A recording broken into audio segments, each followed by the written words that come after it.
go ahead and start our Community Development Committee. Hopefully everyone was able to watch the parade today. I will try and keep the committee meeting less colorful than Travis Kelsey's speech. Let's go ahead and get started. We have an opportunity for public comments. This is a time for any members of the public to come and speak if they have anything to say that is not regarding an agenda item that is on our agenda for tonight. Arnett, please come on up, say your name. I do, in fact, John Arnett, 6326 Outlook Drive. And a personal comment, a personal compliment, if you will. I just want to make this body known in this public setting, if you will, my absolute pleasure with working with the staff. I want to include all the staff.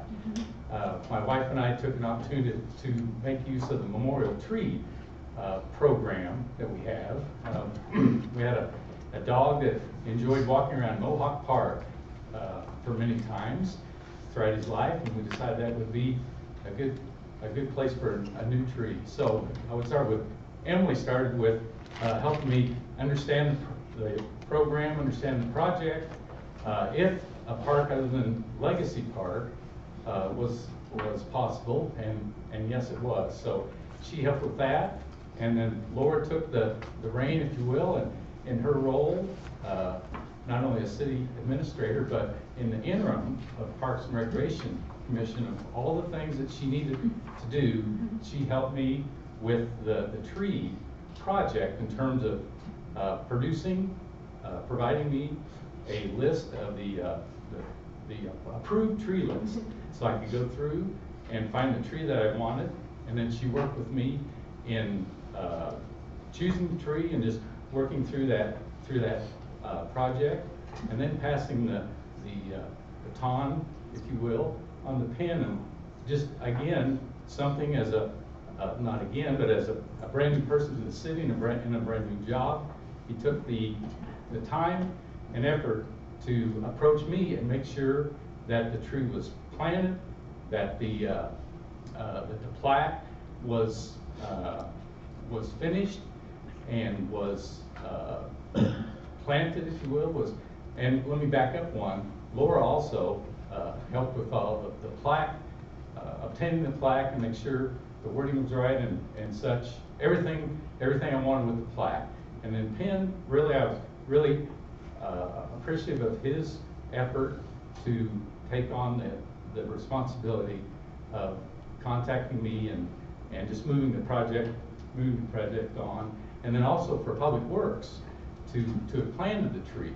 So as this body here, I just want to make you all aware in this public setting. I'm very, very pleased in how all the staff work together. And I might say that Martha probably did some things behind the scenes that I didn't know about. Maybe some in financing or checking checks or something.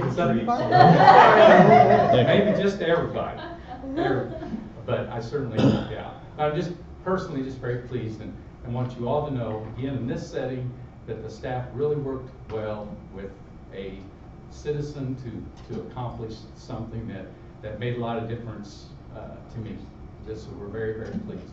And the tree is at, as I learned from Penn, at maybe a new which is planned to be a new southern entrance to the park, which is right at the intersection of 67th and Beverly. There's a little crosswalk there and a little entry. So my tree is, my dog's tree, his name is Captain, is on one side and is framed with another tree. And lo and behold, as I found out from Penn, it's a tulip tree or yellow poplar is the actual tree name. Well, in my house on Beverly, we had a yellow poplar. We had a tulip tree, and darn, my dog, wasn't there and ran around this tulip tree. So here now, his tree is right next to of all the trees that could have been picked, his tree is right next to a tulip tree, and it's going to frame the new south entrance to the park. So I thank all of you personally. Thank you. And Public Works too, Celia, for planting the tree and the maintenance also. So thank you very much personally. Thank you so much for sharing. That's lovely to hear. All right, do we have any other public comments not related to anything on the agenda? Okay. Moving on, we have two public presentations. First up, we have an Evergy Circuit Audit presentation and information update with Rebecca Galati. Right?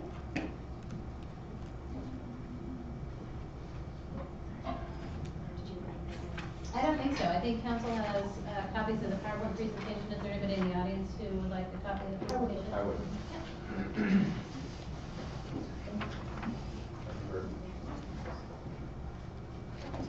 I'm Rebecca Galati. I am here today on behalf of Evergy. Just wanted to make a quick introduction of myself and the company for everyone. So I work as a liaison for the company for all of the cities in the county, in Johnson County specifically. So any special projects, any requests that people have, any concerns, issue management. If the Johnson County Emergency Operations Center opens, that's what I staff on behalf of the company to be a liaison for the county during an emergency operation and the company. As we all probably know by now, I still have this slide in there though, is that we, KCPL merged with Westar. It's been about 2 years, and then we rolled out our brand mid last year, and so we are now Evergy. This is just a quick breakdown of our service territories. We now have 4 service territories in the entire Evergy area. So you've got Westar's former service territory, you've got, which is called Evergy Kansas Central. You've got former KCPL Kansas, which is Evergy Kansas Metro. Evergy Missouri Metro is the KCPL Missouri side, and then our former GMO is Evergy Missouri West. So we now are 1.6 million customers, which we basically came to the table with 800,000 customers each, and are a future Fortune 500 company in the area. So you can see we go on the Kansas side almost out to Wichita, and on the Missouri side we go almost out to Columbia. So just a couple of things I wanted to go through here.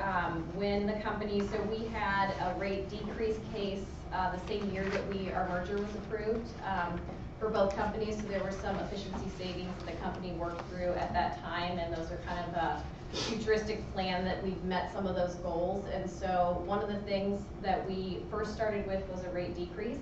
And then after that, we agreed not to raise rates on the Kansas side for 5 years. So those are the base rates.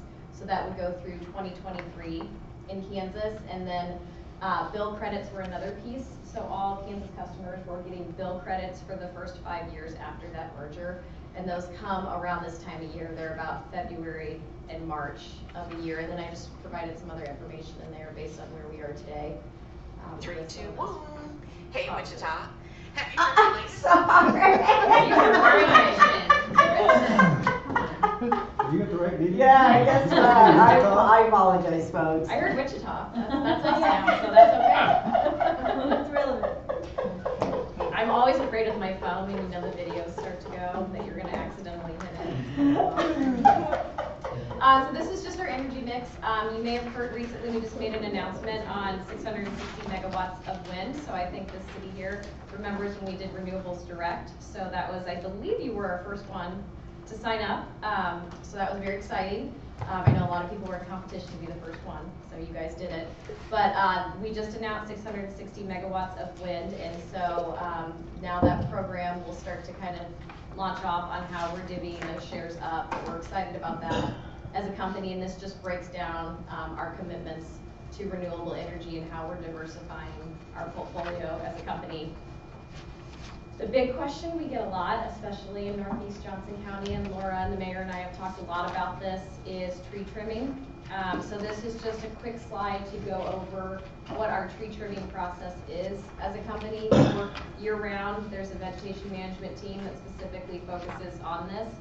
In our suburban areas, we come out every 4 years and do the full trims, and then every 2 years to spot trim, and then as requested. And so just depending on when people need us to come out and check what's going on, that's another thing we work with the city on. If there's a resident that has concerns, or there's a tree in the city where we're curious, you know, where does that fall on our vegetation schedule, or does this look like something safe that we need to kind of pull back on?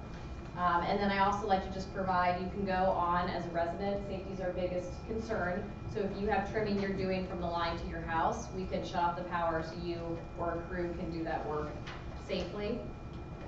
This is just a little background on mission. So these are the circuits on the left side, the numbers that start with 68 that feed Mission. TPM stands for trees per mile. So I had asked my team when I came in, I got a lot of questions, and we're going to get more into the reliability side of this, but when I came in, I kept hearing, well, it's Northeast, there are a lot of trees per mile, and so I said, well, can we pull some data on what that looks like? So in Mission specifically, these circuits that are feeding in to serve your city, 146 trees per mile is what Mission has, and company-wide on the former KCPL side, it's 58 on average. So Northeast, and that's pretty consistent in Northeast. When you pull, I think Prairie Village is around 171. When you pull this area, it's just a lot of trees per mile.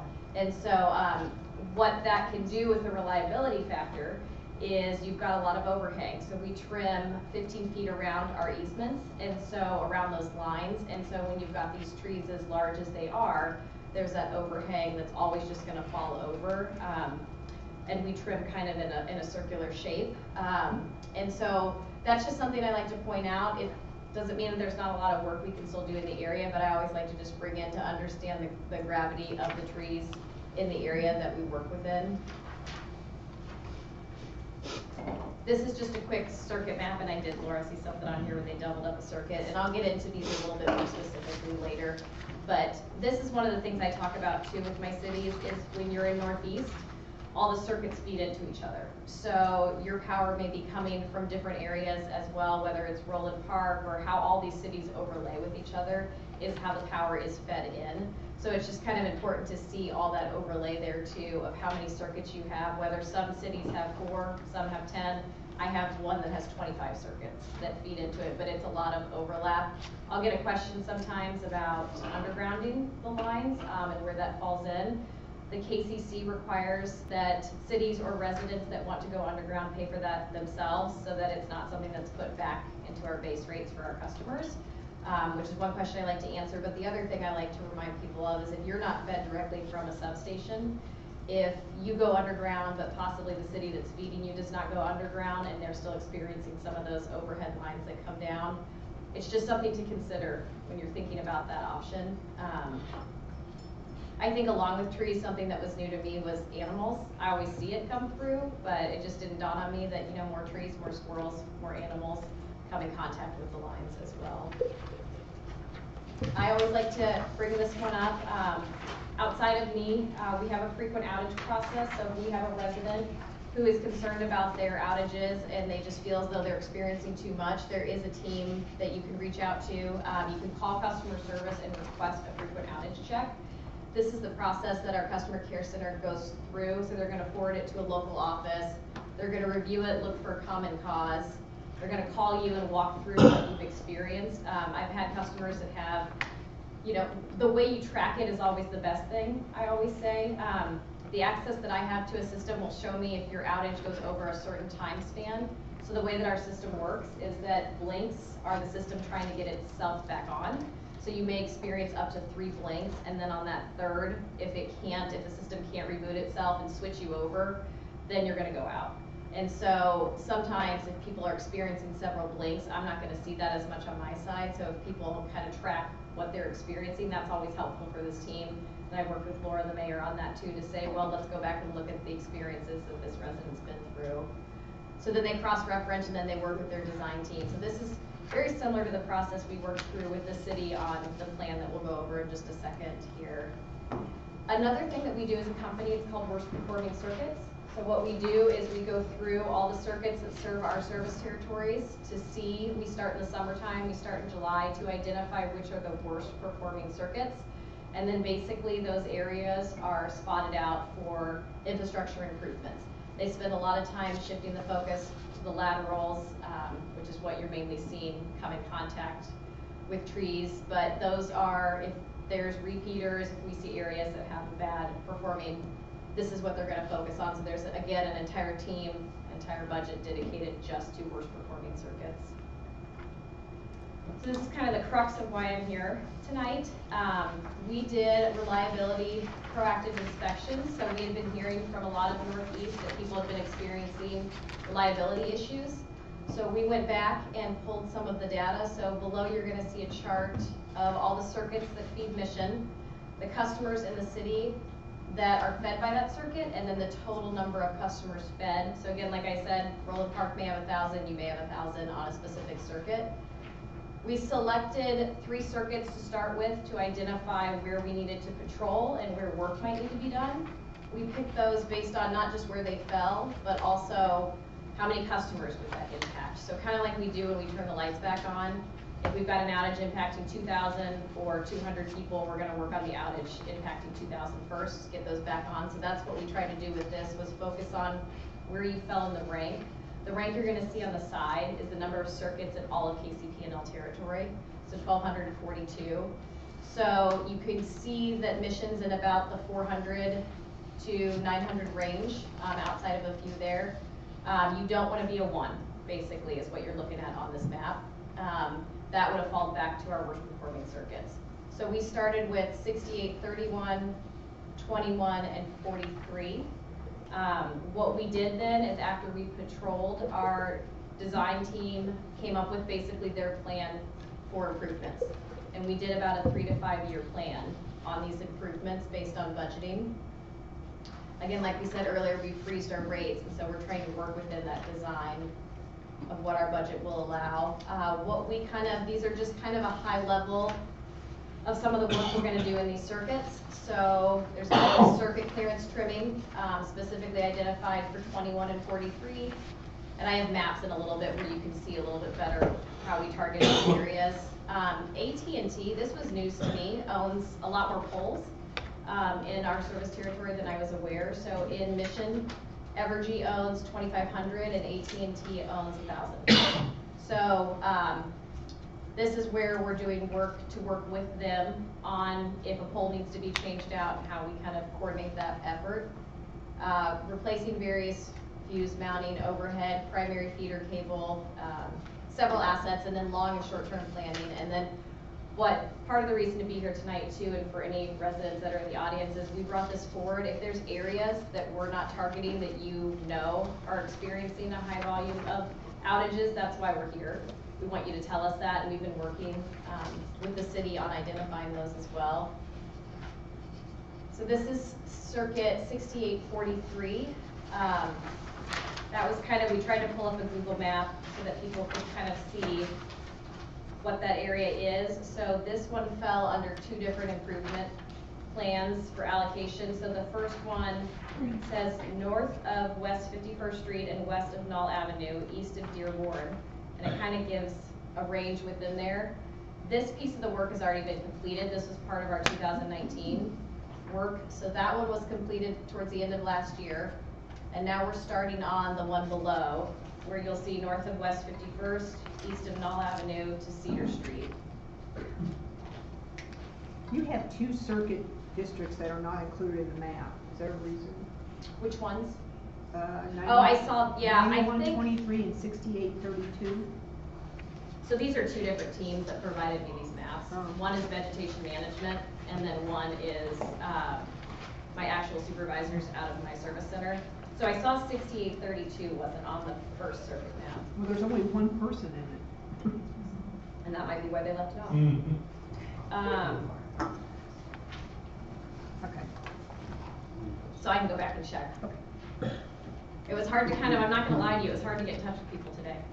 Email stopped and I couldn't really get people on the phone. We had a few questions last minute, and I was so grateful those people were there today to answer some of those on vegetation.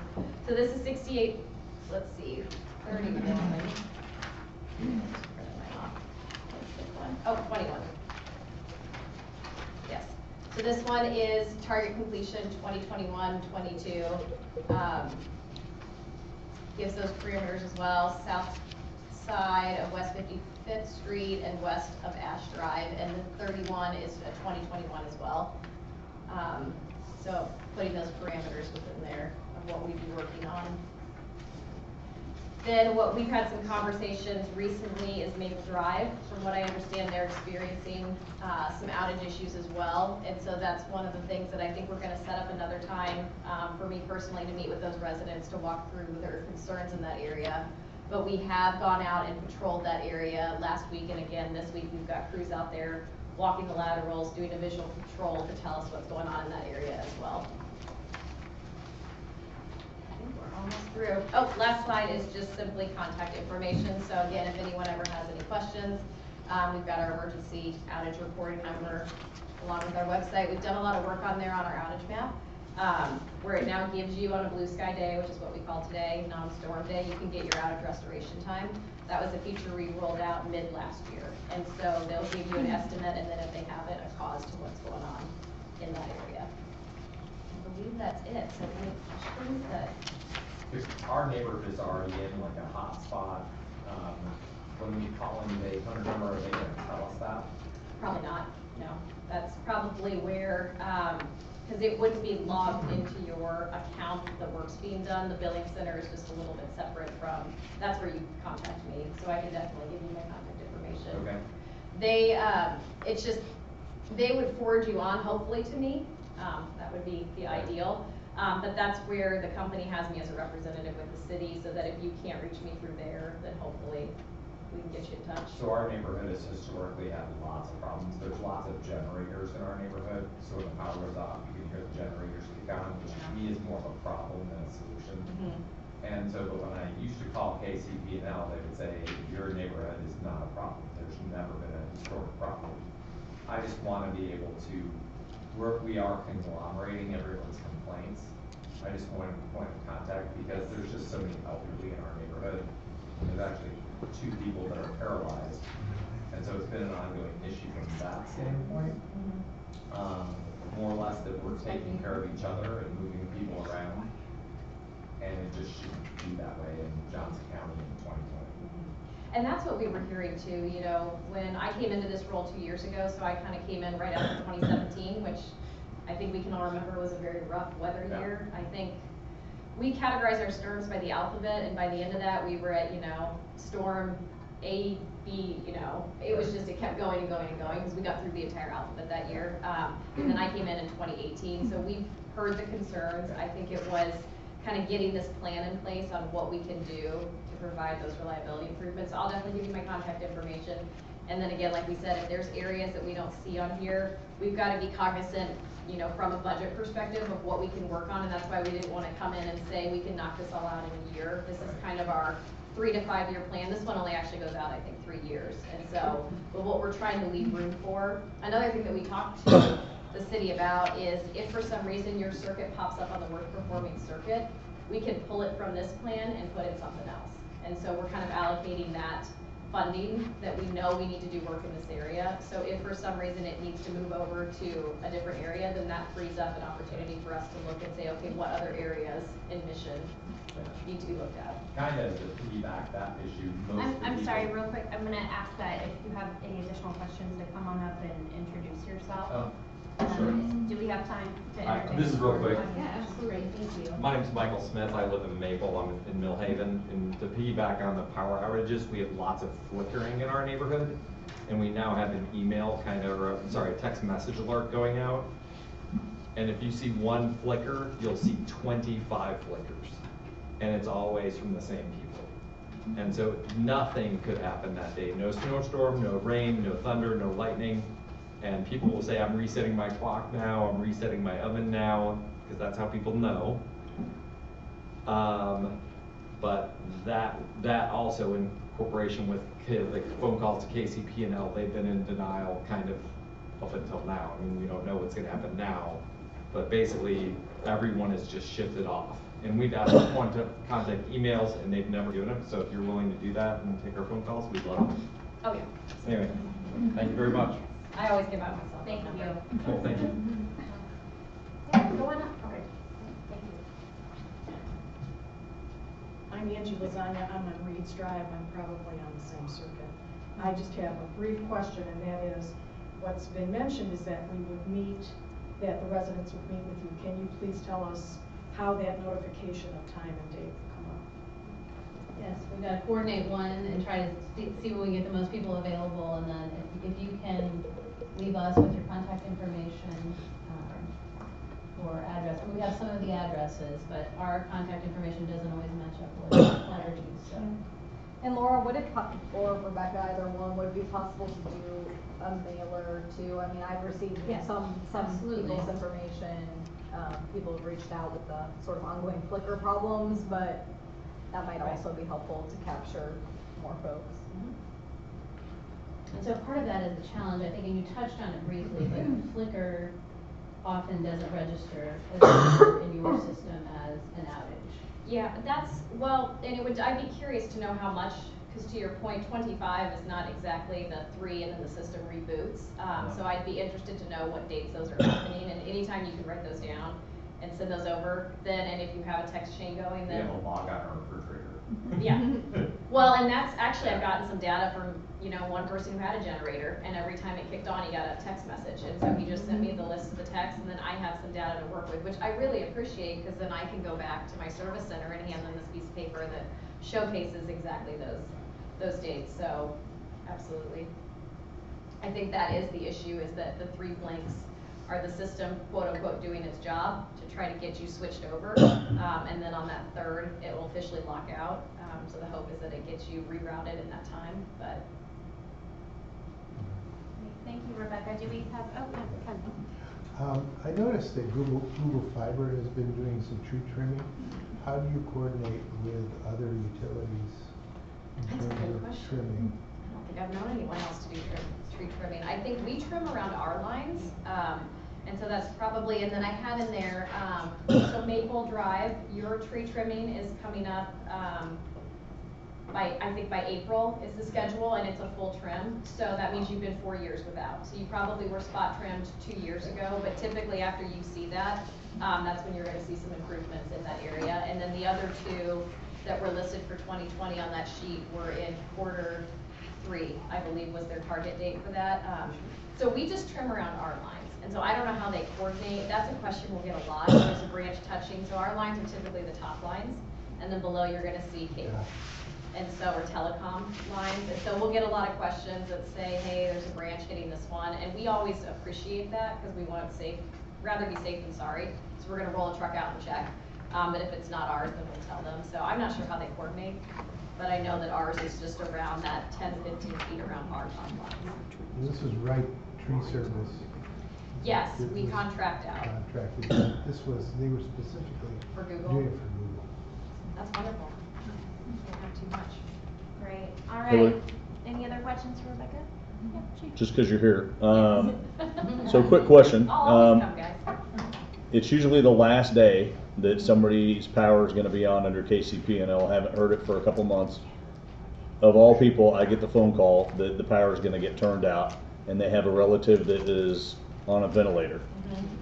And when I call KCP&L, I don't get anywhere until I have to call for an ambulance and show up at their house to plug them into something so their ventilator doesn't have an issue.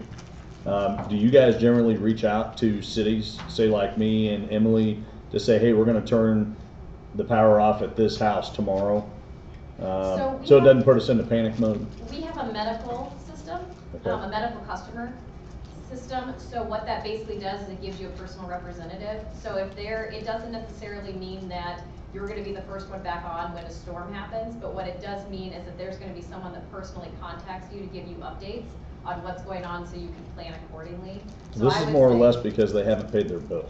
So for that, I mean, I think still the situation. I think if Okay. they're a medical customer, it will flag on our account so that we see that. So I would suspect that a phone call would go out to alert them. I don't know. I'm not notified of that personally. It's more the customer. There is an opportunity too where if somebody's having trouble with their billing or they want a secondary person on their account, they can do that as well, whether it's a family member who could be flagged in that situation to say there's a shut-off coming, if that's what the customer wants to do. But I'm personally not notified, but I can check to see what alerts go out to police and fire for that Okay. situation. I can give you my business card. Absolutely. I'd rather get a phone call than have something happen. Yeah. So. Great. All right. Thank you so much for presenting, Rebecca. We appreciate it. Okay, next up we have a representative from the Sustainability Commission to talk about the Sustainability Commission work plan for this year. Hello, good evening. Thank you. Sustainability Commission. A couple members are here tonight.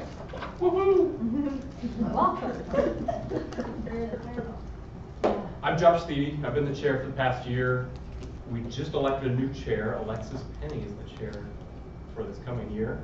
She really wanted to be here tonight, but unfortunately had to go to New York City for work today. So she's fulfilling a work obligation and sends her regrets. I've got a couple slides here. I can't spend the time to recognize every single action because it's a pretty active group, and it's inspiring what this group gets done, and each individual has contributed so much. I can't recognize them all, but this is a highlight of the past year and the coming year. It is our first year with council liaisons, so Debbie and Celia are our council liaisons, and so hopefully you've heard some updates throughout the year since we were here at this presentation last February. So we recently went and retreated and made all these sticky notes in a brainstorming session about what potential sustainability activities could we pursue. There's a lot of energy and a lot of ideas, but we need to figure out a way to get the ideas documented in a way where we can set priorities and make sure we're checking things off the list and partnering appropriately. There should be a 2-page document. Yeah. Yeah, both these documents are coming around. Sustainability Commission's been around for a while now, and it's all based on the 3 Ps and defining sustainability. The 3 Ps. Is it good for people? Is it good for the planet? And is it good for the prosperity of the city? And so we want to focus on all 3 of these questions anytime we're looking at any issue to make sure the long-term viability of the city is sustainable. So our vision statements are also on that 2-page document based on past group efforts to get things documented. What we did at this retreat was to put all these ideas up there, and we actually came up with 25 SMART goals out of the retreat, and they fit into 6 different categories. So that's the categories on the bottom of the first page, and 4 of the specific SMART goals are listed on the back. We did 25 of them, and we categorized them. Each one of those 25 is detailed on the spreadsheet that you should have.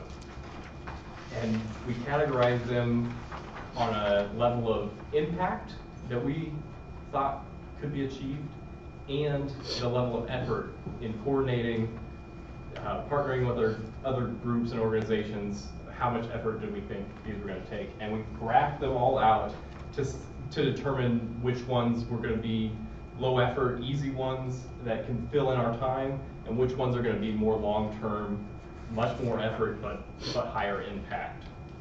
And so this is a snapshot of this process that's been happening since October, and we've narrowed it down to the 2-page document as a summary for that. The biggest item in the impact category was our climate action plan and revisiting the 2008 and 2009 plans. There's been a groundswell of climate action discussion and actions around the Kansas City area. And so we want to make sure that Mission's involved in those conversations, as well as leading the charge on the actions here. The first step we're going to take this year towards that is to pursue another greenhouse gas inventory to get a full inventory of where we're at as compared to previous inventories that were taken, and so that we can strategically move on to the next steps and create the climate action plan there. We had some fun and worked hard at the same time this year. Ongoing recycling efforts, anytime we can divert something away from the landfill and put it to a recycling effort or a reuse effort, we're a big favor of that. And so a very successful program that we've had is the battery recycling program, where people bring their batteries to Sylvester Powell, and any old used batteries, we could take them and send them to a recycler to keep them out of the landfill, which is a hazardous material. And this year we passed the ton mark. We have over a ton of batteries that we've taken and recycled instead of put in the landfill.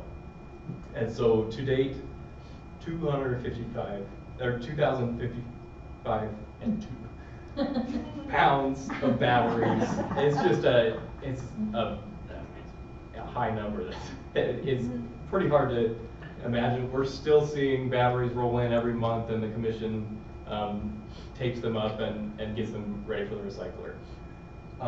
New this winter, we had a Holiday Lights recycling program, and Mac Hardware and the community center both had collection points for Holiday Lights, and we ended up with 5 total boxes that were picked up by the recycler, and it ended up being over 900 pounds. And 900 pounds is the weight of a male polar bear. So the equivalent weight of a polar bear in old Holiday Lights that aren't going to the landfill now and are going to be taken down into pieces and reused.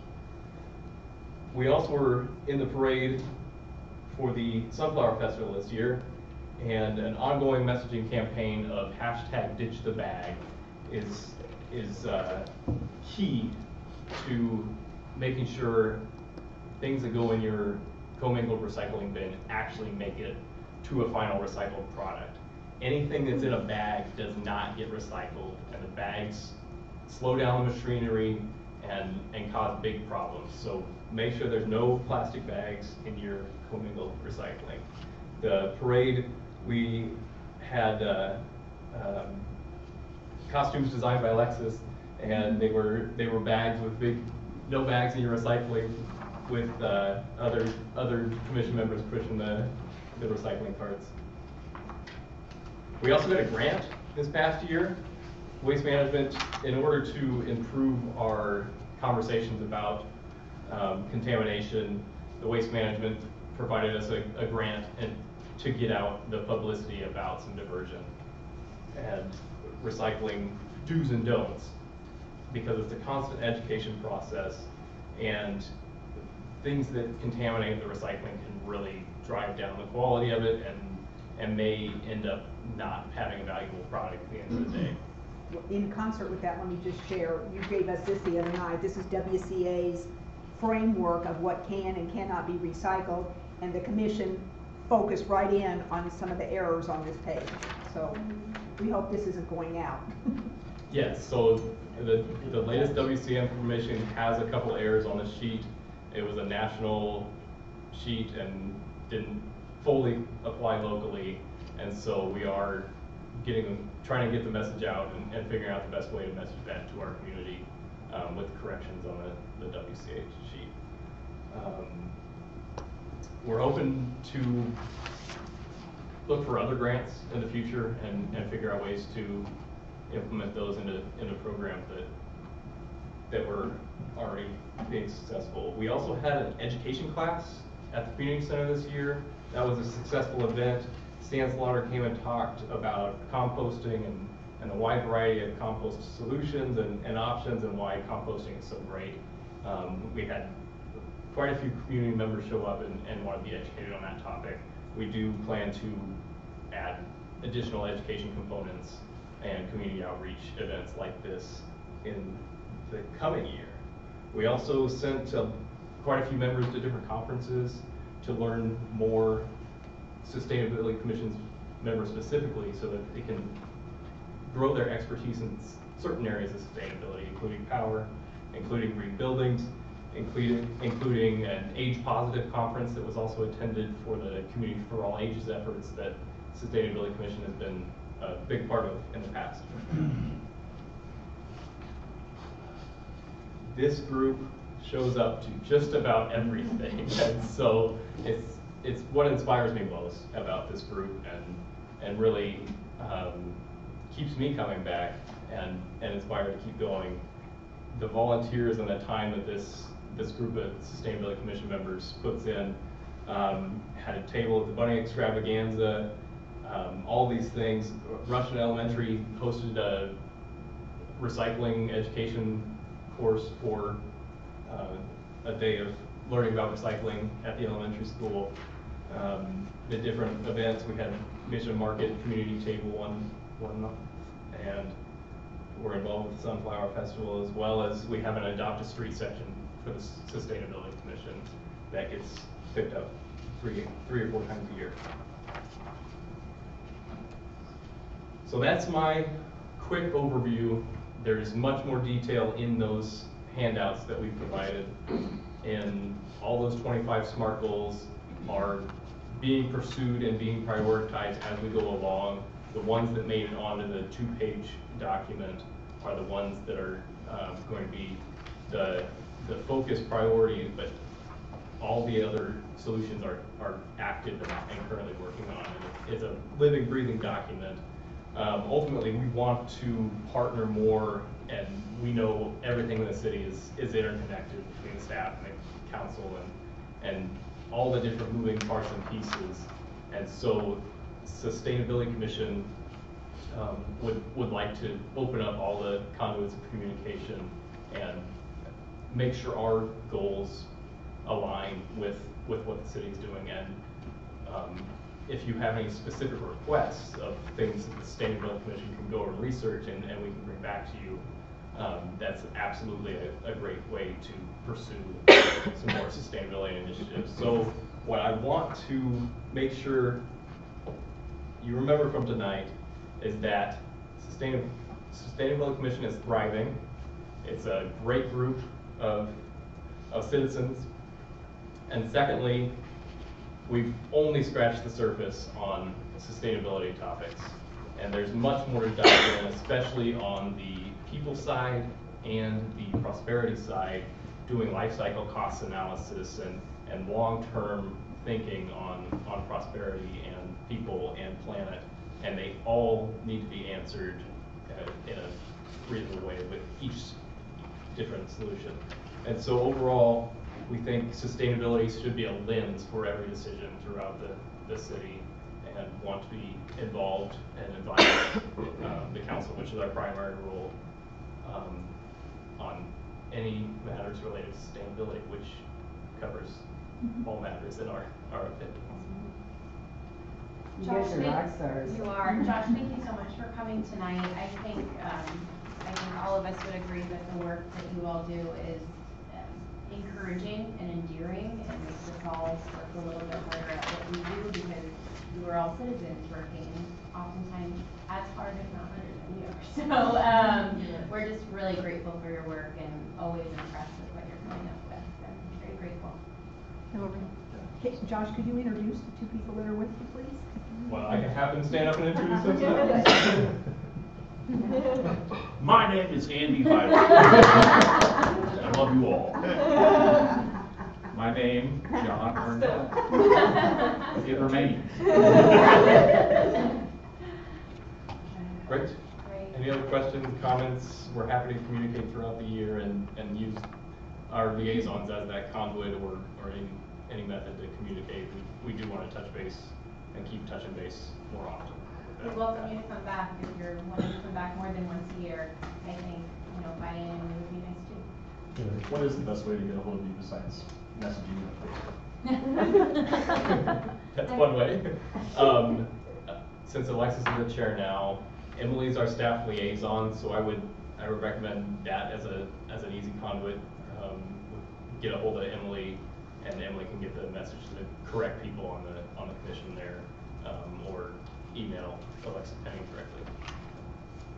We can also provide a updated list of all our board and commission members and their contact information to all of you. That's probably something you should have available to you on an ongoing basis, now that we've got things settled down a little bit. Yeah, just in relationship to this list, I know that some are very relevant to different departments within the city's activities, and I didn't know how this then gets translated for the departments in terms of these goals and what elements are already being done within departments. And I don't know if Emily can.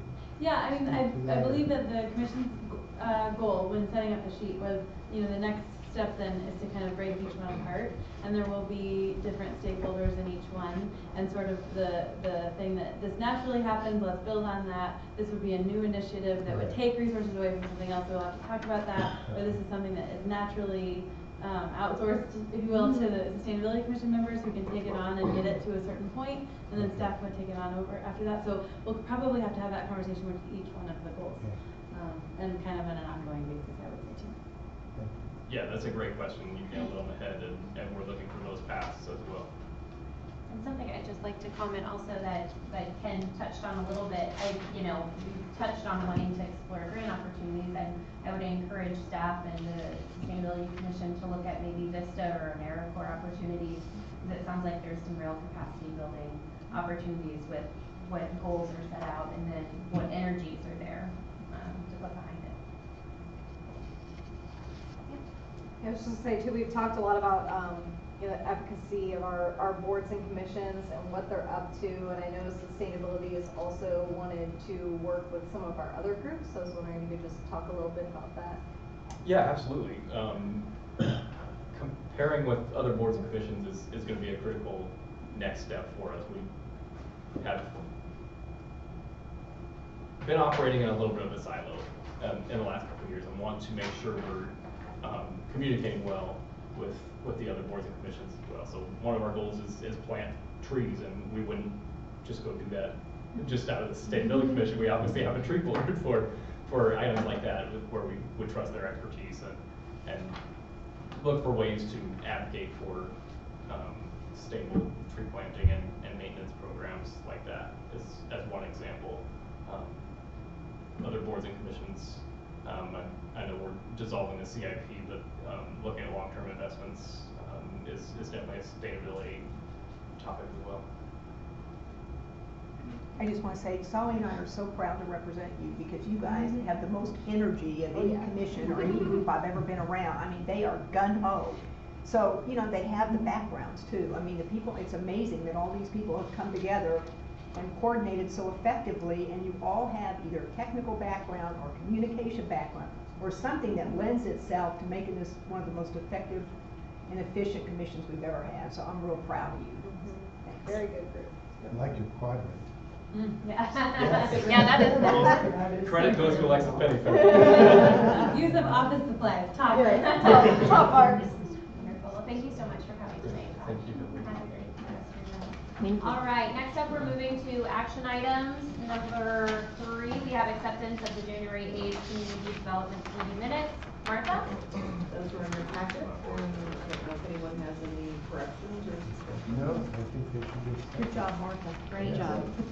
All right, they are accepted. Let's move on to item number 4, communication, marketing, branding, PR services, endorsement.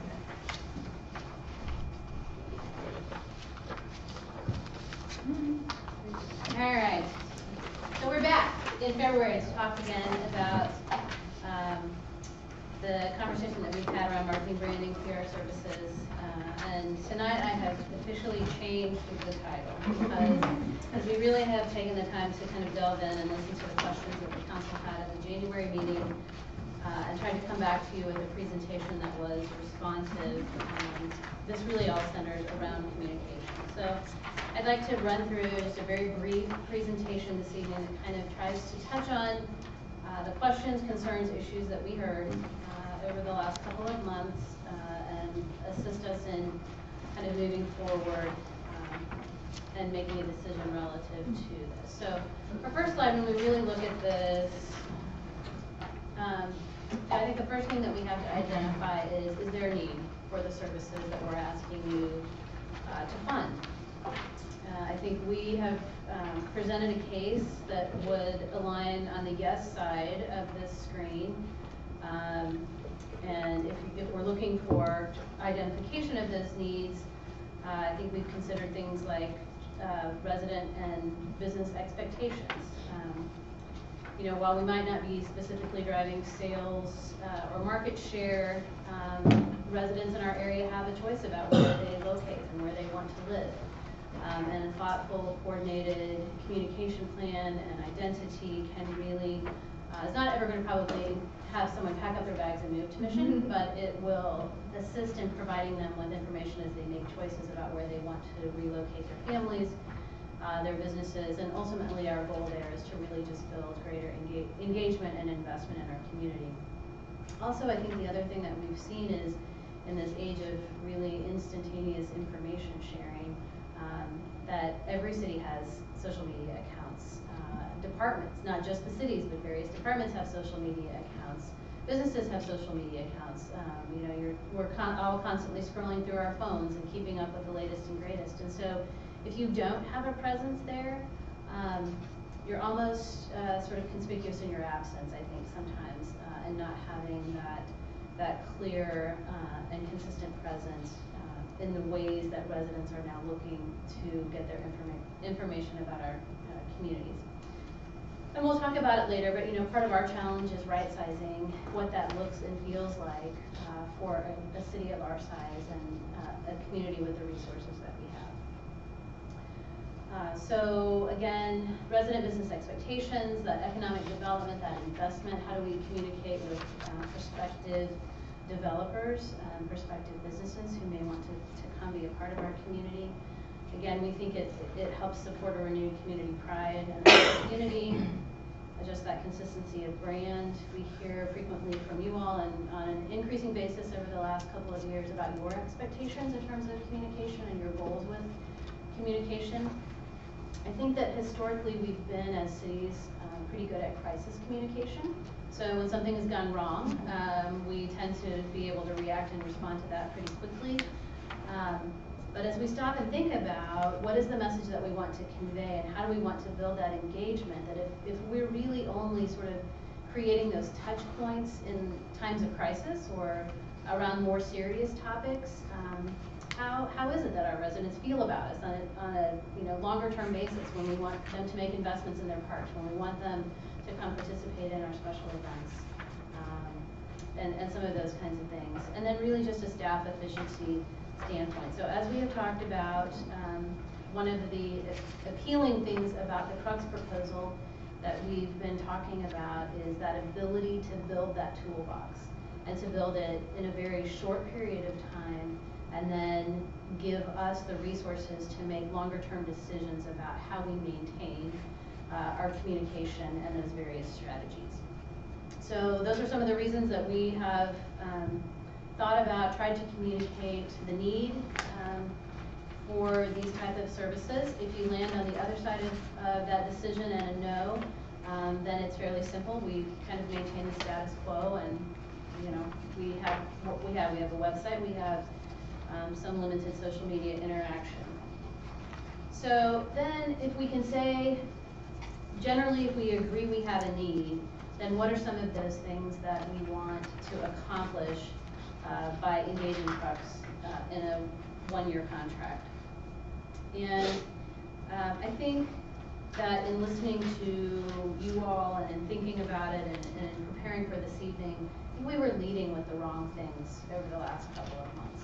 Because as we took a step back and really tried to look at that, central to everything that we want to do through this contract is enhanced communication.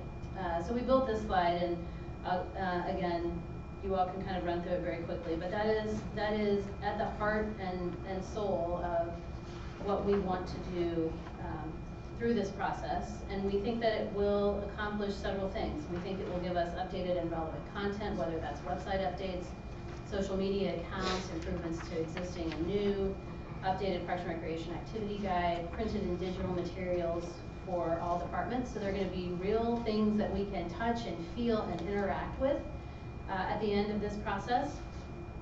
We think that it helps with consistency of message, that better identity or brand. This really is not about a new logo for the City of Mission.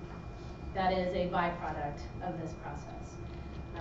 A style guide, which then helps create some of this communication sort of infrastructure and backbone and policies and procedures and guidelines going forward.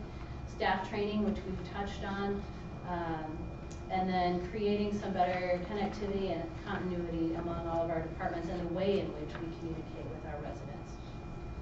We think also we benefit from a more proactive approach, promotion of city services and programs, communicating and educating about public and private development projects like the Gateway, the locale on Johnson. I saw they had a new sign up today, so they are now officially the locale on Johnson. Driving revenues in certain areas, particularly in Parks and Recreation. We think we have the opportunity through this process to reach different segments of the market that we haven't previously targeted, and hopefully help support our self-sufficiency in some of those areas. To define and really execute a marketing strategy, and again, better engagement and investment through and with our businesses and our residents. And finally, really looking at sustainability. It's kind of nice to follow on the heels of the sustainability presentation, but this is really about not a one-time shot. This is about building a framework that allows us to sustain and meet those expectations, whether they're councils or our residents, going forward. So building that infrastructure, building that plan, training our staff, looking at it at an approach or a process that is scalable based on the needs that we may have, and our needs change from year to year. You know, 2020 is there's a lot of opportunity to talk about developments, whether it's the locale or the Gateway development, and other things that we think that will spur.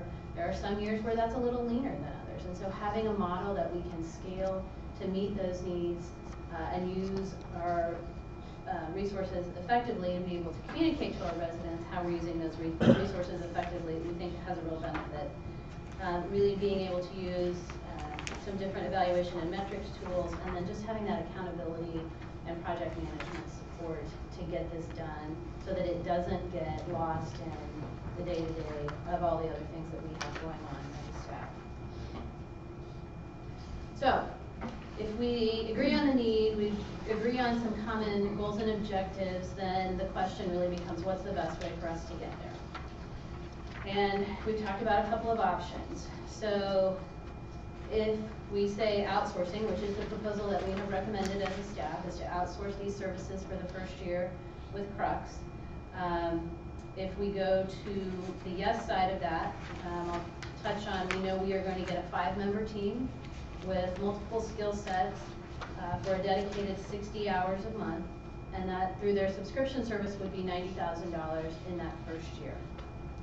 When we look at some other things, needs that we would have as we compare that to potentially bringing those resources in-house, there's not a need for space or additional software purchases in that first year to help us accomplish and produce all those deliverables. We have added the potential for some additional services that might need to be contracted, although in a late conversation, and I didn't revise this, but in talking with Crux a little bit longer, I think you could probably wipe that down to $5,000 or less based on the deliverable. So the bulk of that was website development, and when I went back and asked them again, how does that compare with what you showed as a cost for the website deliverable in your initial proposal? They said, oh no, take that out. That's part and parcel of that $90,000. So I think that number could come down, and I will revise that.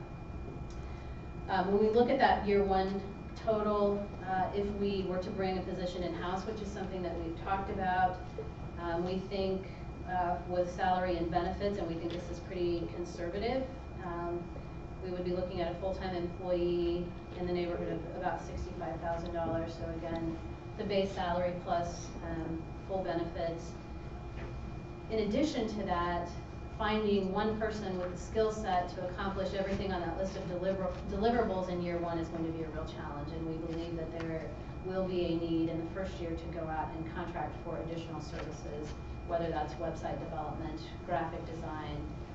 You know, so if we were going to bring the position in-house, would we hire someone with more of that communications and marketing background? If that's the case, then you are going to go out and hire graphic design services, and you're going to hire many of those other kinds of services. And then just trying to create space in this building and help support whatever software might be needed for them to do their job more effectively. We estimate that 1 year total, if we were to bring that in-house, closer to probably $150,000. So then we say, okay, going forward, what does that look like? And I know a lot of our conversation in January centered around what are those costs after year one. And really that's up to us on the outsourcing side. So what I've shown in the box, estimated ongoing costs, is that it's really scalable. It's basically it's $100 an hour for whatever number of hours we would want to purchase from Crocs. So the same 60 hours in year 2 would not be 90,000, they would be 72,000. If we felt a need to go half of that, we would be at 36. We could go below $36,000. So again, that is a conversation that once you build that plan and that strategy, that you can certainly come back and find out what is the model that fits best. On the in-house side, certainly if you bring a full-time position on, you have that salary and benefits on a go-forward basis, and then you still are looking at probably contracting because you've got one skill set as opposed to multiple skill sets, some level of contractual services each year as well. So we estimate that would probably be closer to that $90,000, $95,000 going forward. So pros and cons of both sides. We feel as if outsourcing, again, leaves us with something that's scalable based on identified need. We can determine the most cost-effective delivery method going forward without the immediate repercussions or the potential of having to lay an employee off if council were to change their mind at the end of the first year.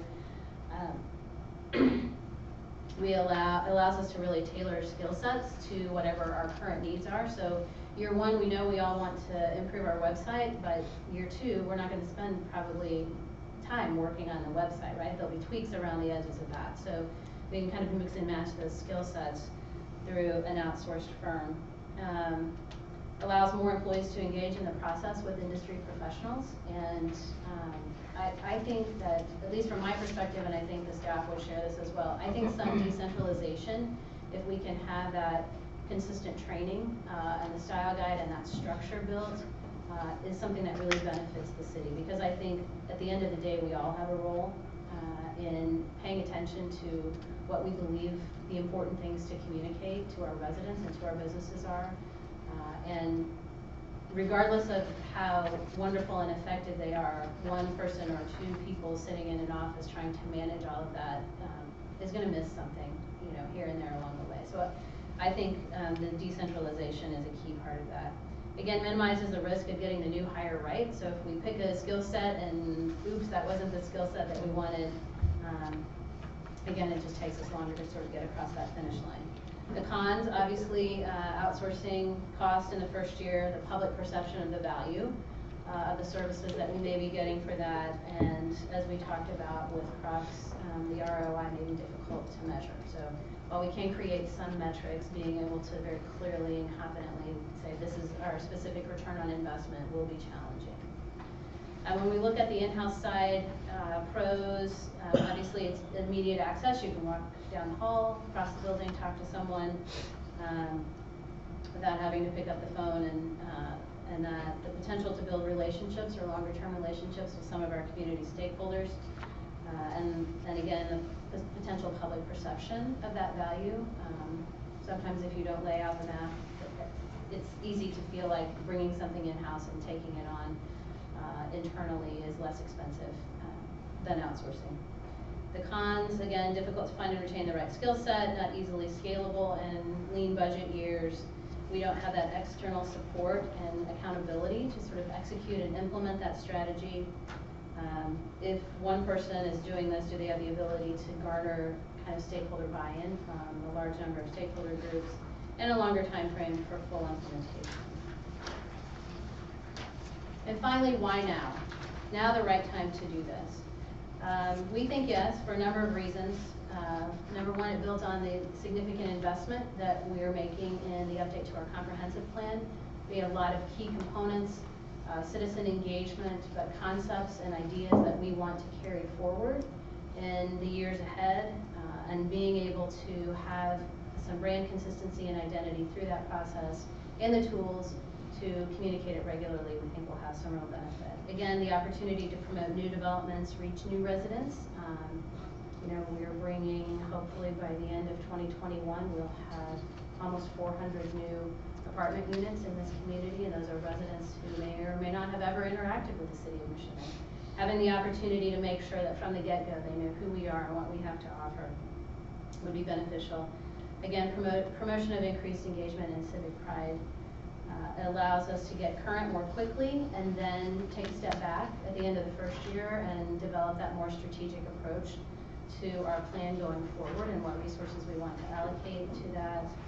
And then really assist in defining the story and messaging around continued reinvestment in our streets and parks. We've talked about sales tax renewal elections that are coming up very quickly, and how do we tell that story and communicate that more effectively. Again, I think in talking with Crux, I think that really their goal is, whether we continue with them on a go-forward basis or not, their goal is really to get us up to date and strategically positioned for success going forward. I had some questions about just maybe what some of the other cities in our area that are somewhat comparable in size to us are doing. In Prairie Village, they have one employee that they describe as they try their best to dedicate to that function. So I think they get pulled off in a myriad of different directions. In Merriam, they actually have 2 full-time employee positions. One is their communication and public engagement manager, who functions as a PIO and manages all the social media content. They also have a communication specialist and graphic artist who works on the website, newsletters, and all of their branding efforts. And then in Roland Park, they actually have a hybrid model. So they contract with a firm that develops a plan for them annually and then assists in the metrics and the evaluation and the benchmarking. And then that plan, the work in kind of executing that plan is divided up among their city clerk, their assistant city administrator, and their administrative assistant to maintain content going forward. So I didn't pull the Olathes and the Overland Parks and the JCPRDs of the world because that's not in our wheelhouse, but that's sort of just a quick overview of what some of the other cities are doing. So be happy to answer any other questions. Again, the recommendation that we put before you is to engage Crux on a one-year contractual basis for $90,000 paid as a monthly subscription fee. As we've talked about, $60,000 of that had already been allocated in the 2019 and the 2020 budgets in the Parks and Recreation Department. So it would take another $30,000 from the general fund to kind of help support the citywide effort that's going to touch all of our departments. Okay, Debbie, I'll start. I appreciate this. I would love to have had this before we had them standing in front of us to make comments about. I feel kind of, bad, but I'm just going to be honest. I'd kind of like to know, for them to even have a start, they're going to have to have an assigned staff person to tell them, because everything in here is about this city that they can read about, but they need a staff person as a contact to give them historical perspective. How much staff time would it take for them to get started and continue answering questions and that? Because they don't know the permits we get in. I mean, those kind of things. I just kind of like to know, it's not just them out there somewhere. They have to include people here in order to be effective and factual. So how do we do that? Well, I mean, I think I think that depending on which area they're working on, so if we're going to be looking at this, I think that overall, I think it's going to fall on Emily and I to manage kind of that process on a more global basis. But as they're working in Parks and Recreation, that's going to be Penn's responsibility. If they're working in the police department, that will be, the chief's responsibility, or, his support staff members, or, so I think we're going to, again, decentralize some of that. But one of the things that they will do very quickly is, through the course of those conversations, develop a 30, 60, 90-day action plan. And they're going to push us to work that plan, right? So it will be not our responsibility to go to them, but they're going to be reminding us. And I think it's just that constant conversation as they become more comfortable with our operations, with our community, That plan is adjustable, and so if we didn't get the priorities right out of the gate, we'll readjust that work plan. But I think again, and this is really just in kind of listening to, you know, the model that Roland Park had, just even their brief comments, you know, kind of back to us was there's some real benefit of having that structure on that plan and someone who can, you know, we're pretty good at working a plan. Sometimes finding the time to create the plan is where we have our greatest challenges. I'm still at a point where I'm not understanding exactly. I'm a visual person. I like to see. The one thing you mentioned that I could really tap into is the services provided by Parks and Recreation and the training opportunities and the programs that we put on the community center. That in itself stands great. We have a website. I don't know if they're going to redo the whole website or just move from it and coordinate some of the things that have been successful. I don't know how we would measure that, but I just, for $90,000, that's a lot of money. And I'm not saying that it wouldn't be worth it. I'd like to know exactly, in 2.5 square miles, with everything that's going on, what would we be asking them to do? You're going to redesign a website. You're going to redesign the Parks and Recreation activity guide. I think you have, there's a lot of materials, whether, you know, if you walk past the, what do you call it? Counter, or the thing hanging on the wall that's got 1 million different brochures in it. You pick those up, there's no consistent look, feel, message. There's going to be work on anything that we sort of print and send out and make available publicly. I think it's you know, it's press releases. It is, and not just press releases in response to specific inquiries, but press releases that are more proactive in nature. It is social media content. I mean, if you follow anybody else's social media, you know, there's a lot of other just kind of fun facts here and there, right? That just sort of keep people engaged, keep people coming back. And that engagement and that sense of community pride is the most difficult thing to manage, and what we believe is ultimately one of the greatest benefits of going through this whole process. And so that does make it very tricky. And we are absolutely cognizant of the fact that $90,000 is a tremendous amount of money in anyone's budget, but particularly you know, in our budget. So I think, you know, I don't know, an influence on, you know, what does the wayfinding signage look like for our parks? Do we, as we look at special events and festivals, are there things that, you know, we want to do to help support downtown? And the Mission Business Partnership, I don't know if others received an email, but they sent an email today and they have officially disbanded as the Mission Business Partnership. And so I think there's opportunities there that didn't exist even yesterday in terms of, you know, how do we help support and promote that downtown. And another piece of that is we've got the gateway coming on in a couple of years, and we all have a vested interest in making sure that goes well. So making sure we're positioned to market that asset and utilize it to its full potential. Remind me their location. Where are they located? Crux, they're Casey Mount. Okay, so they can just come over. Yeah. Okay. Yeah.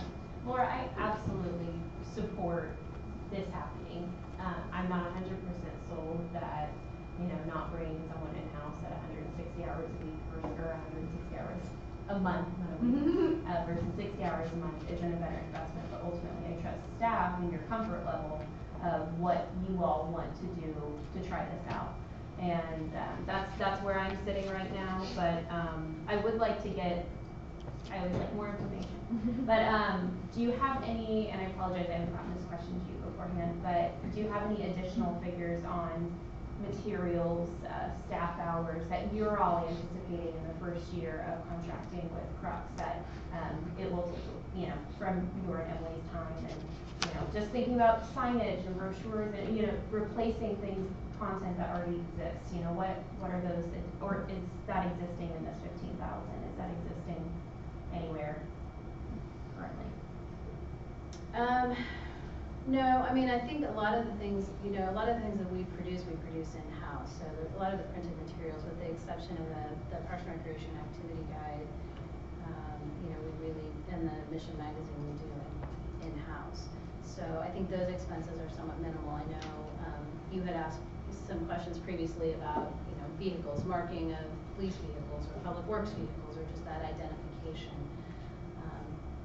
And I think, if we know and we have a recommendation, this is what we need to do, I think then we'll be able to tie some of those budget numbers to it and say, is this something we want to take a phased approach to, or are we going to just, one day flip the switch and everything in the city? Again, I think that's going to depend on, what we want to look at and how we want to do that. I think there's some options and alternatives to do that, so it makes it a little bit difficult to give you that tied up in a bow. Here's what we think it's going, what we think it's going to cost. Yeah, I'll just say some comments on this. I like the outsourcing idea, if that's kind of the way we'll call it. I think that one thing I learned when I was knocking doors is there's a big opportunity amongst folks in this city, especially, folks under 40, let's say, about understanding what city government does even, or what the purpose of city government. I mean, I can't tell you how many times people have said, oh, what's the city councilman doing again? And just little things about having people feel more connected to their city. Any way we can have like a team of dedicated professionals help us market that more and help people feel more comfort and a greater link to their city, especially with 400 new residents coming in, I think is a solid choice. And there is so much noise amongst us all today, just an oversaturation of information. And I think it's more important than ever for us to have kind of a cohesive, united front in our communications, even if that's just everyone using the same font. Just little things like that stick. And I really think that this is something that we should consider and take advantage of with the resources of Crux to be able to kind of help us get all of that right out in front, so we're able to be kind of proactive on that. And then also just, even myself, like I feel like I probably spend more time reading and researching about mission than, maybe your average citizen. And even there's still so many things that I don't realize we do, or city programs. I mean, like I'm embarrassed sometimes when someone will say something about a program and I'll think, oh God, I didn't know we did that. So I just think that even goes to underscore how many awesome things we have here in town. And I think the missing link, you can create a policy, you can create a program, but the most important link and the missing link often is being able to market that out and make sure folks know it's out there. So again, more help to be able to do that effectively and rely on best practices, I think, is a sound choice. And so I see Hillary's points too. I do think I right now lie more on the Crux option as kind of where I'm standing based on kind of the available data. So I agree that there is a heavy need for this, but I'm still struggling with going with outsource instead of having somebody in-house. When I look at this and I see we've got like 5 members for 60 hours a month, and that's across all 5 members, so we would still have a breakup of their tasks. And I feel like, I know when you said having somebody decentralized would benefit because it's like an outsider, a second set of eyes on what we've got going on, but I also feel like when we're first starting and assessing what we need, that we might want to go with somebody in-house who's here and available and can, I guess, go to each department and spend more time versus here and there. And I think that maybe down the road, Crux would be a great option, but I kind of feel like an in-house person just for a little, not a little bit, but more money might be the better way to go. Let me just flip that on its head a little bit, because I think that, respectfully, if we felt like an internal staff person was the best way to go, that's the recommendation that we would have brought to you. I think the concern that we have as staff, and if we bring someone on in-house, we're not going to be able to bring on someone with the level of experience that the members of the Crux team are going to have. So that $65,000, I mean, if we want to stay in that $150,000 band, we're going to get an entry-level person. The thing that scares me about that, quite frankly, is part of why we aren't more effective today is because we don't know what we don't know. And so I almost look at that in the reverse and say the most critical time to pay for that expertise is year one, because they know what we don't know. They can push us in ways and bring to light kind of strategies and ideas that we don't know exist. And I feel fairly confident in saying we wouldn't be able to go hire someone who could push us in that same way in year one. So I think that's part of our at least thought process in all of that. I certainly hear what you're saying, but I think that's kind of our analysis of that difference between, you know, year one and beyond. I'm a huge fan of doing outsourcing, specifically for a project like this, just because of the level of expertise that we're going to have available to us immediately.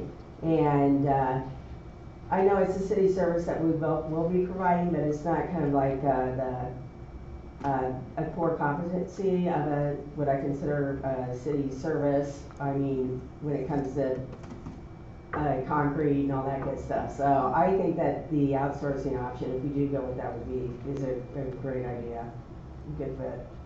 Well, I think kind of akin to, you know, the look that we've given to on-call engineering services. So while we now have the benefit of a professional engineer on staff for the first time in, you know, ever and ever and ever, you know, not all engineers are equal, right? So they have different areas of specialty and expertise. And so the folks that you talk to about traffic engineering are different than the folks that you talk to about stormwater engineering. And I think that same thought process kind of bleeds over into marketing and communications in terms of graphic design. And I don't know, again, I don't know. I can't even tell you all the skill sets that, you know, that we need right now. So I think there's some, again, that model is probably something that appeals to us, because we've had success with that and being able to tap into quickly a multitude of skill sets.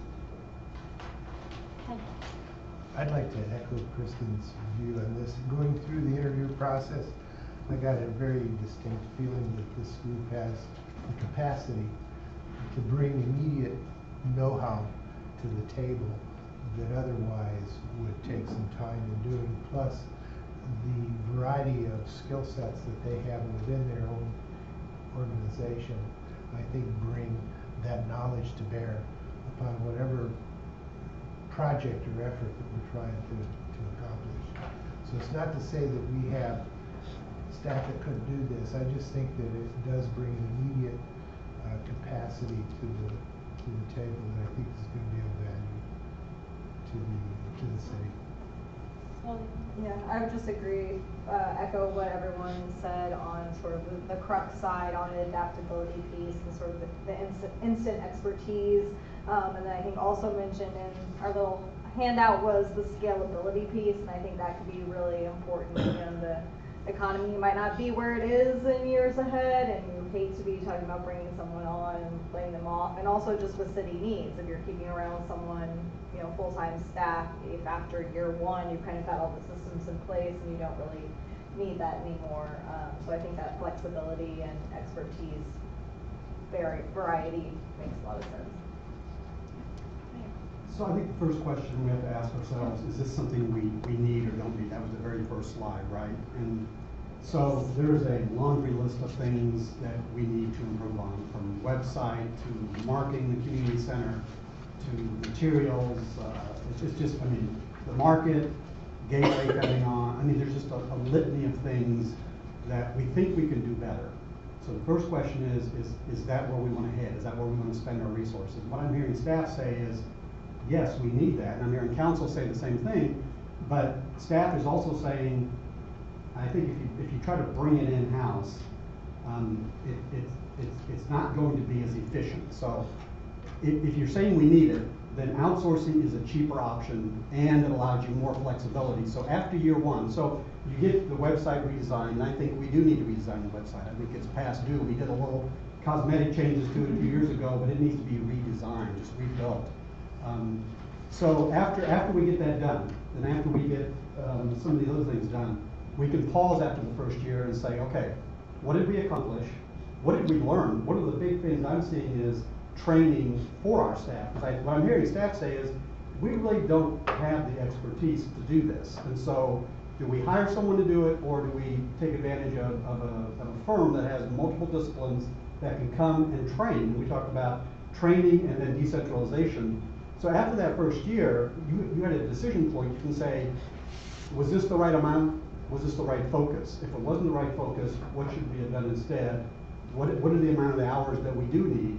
If we hire somebody in-house, you're going to get more of a single focus. And then what do you do in the second year if that isn't the focus we want to do? Or like you say, the economy right now, you know, we are able to support this endeavor, but the second year we may not be able to. So it gives us, I think, a cheaper, outsourcing is a cheaper version, a cheaper option. And it gives us flexibility to decide that after a year, maybe Emily goes, hey, I could have done all that. You know, we're comfortable in-house because we've learned enough that we don't need. Or, you know, we just scratch the surface and there's more we can do. I do think we need some refreshing of some of our communication, and that's one of the things I hear from residents a lot is, you know, how we communicate and that we're not modern like other cities. And so I think that this is a great option to give us a cheaper option and give us the flexibility in the future. Okay, I think we've heard from everyone. Can I ask one quick question? Would this particular group be amenable? Would they be able to go around? Emily has kind of taken upon herself to take pictures all over the city as much as she can for video. And would that group be doing, you know, photography and things like that to capture some of the highlights of the city? Do you envision that? Because I think the more we can see on a successful level what this city represents, the better off we are. Right now, all I see, and I'm just honed in on these damn orange cones. I'm just tired of looking at them. It just ruins the city. And I know they can't help it because they're still doing work, but when you go west of Lamar, which is Kristen and my work, that's all you see. And at some point, the city doesn't look good. So I just wonder if they're going to start, if they could do photography, if that's. Do you want to take that? Sure. I think Emily's chomping at the bit to answer that.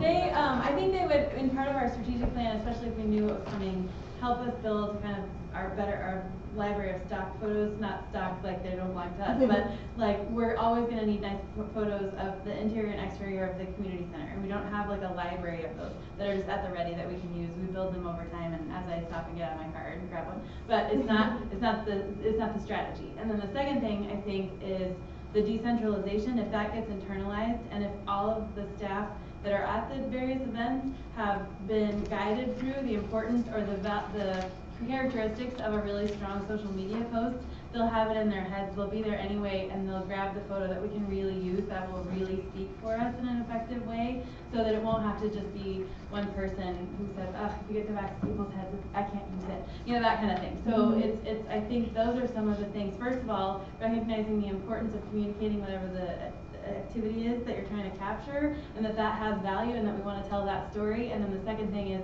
characteristics of like, this will make for a stronger post, and this will make for a stronger picture, and then we'll get everybody kind of working on that theme. So once that's internalized, then you don't have to be everywhere at the same time. Okay, it seems like we're ready to take this to council. I would just ask Laura that, you know, after we vote on this in 2 weeks, that you keep us abreast on kind of the next steps, because we don't know what we don't know. Keep us, you know, posted. Is it gonna look like a task force? Is it gonna look like, what is the rebranding of the mission and the process? I know you will, but I think just keeping us posted will be helpful. Non-consent? Non-consent. Okay. Next up, we have item number 5, renewal of traffic signal maintenance services contract. Brent? Nope, Duran. Good evening, Mayor and council members. Brent is going to be here tonight. They got a call from his wife about 2 o'clock saying she's on the way to the hospital. So I didn't. Are you kidding? Yeah. Oh, that's exciting. So, yeah. So he's taking a baby tomorrow morning. So hopefully. So yeah. So anyway, I had to scramble and prepare. So this item includes approval of a traffic signal maintenance services contract with Total Electric in the amount of $47,700. And this includes preventative maintenance of 7 city-owned signals and 2 pedestrian beacons with work performed on a monthly, quarterly, semi-annual, and annual basis. And the specific maintenance duties that they would perform are listed in the contract document, so we have a list of specific items. Now, that doesn't include if there's a major repair, that would be charged on a time and material basis. And one advantage of this contract too is that if we have a signal go down, we just call them and they have to be out there within 2 hours to repair it. So that helps provide that service for us. So as mentioned in the council action form, the current bid of $47,700 exceeds our current budget by 36%. So we looked into that to try to find out because, you know, the previous public works director negotiated that, and it turns out that in 2015, when the contract was first negotiated with Total, they thought that they were bidding on a monthly basis instead of a quarterly fee. So instead of an annual cost of $28,800, they bid it as $9,600. So in other words, they provided a cost of $2,400. They thought that was a monthly fee, but it was really a quarterly fee. So they've been giving us, you know, inexpensive services. So their latest bid of $47,700 is substantially higher, but it more accurately reflects the cost of maintaining these signals. And the price is well below the second bidder's bid of $75,470. So based on Total's experience and the low bid, we would recommend approval. And we do have savings in our KCP&L traffic signal maintenance budget item. And Brian, you can correct me, but I think that the way we set that budget is KCP&L is subject to increases. And so we kind of put in a cushion for that.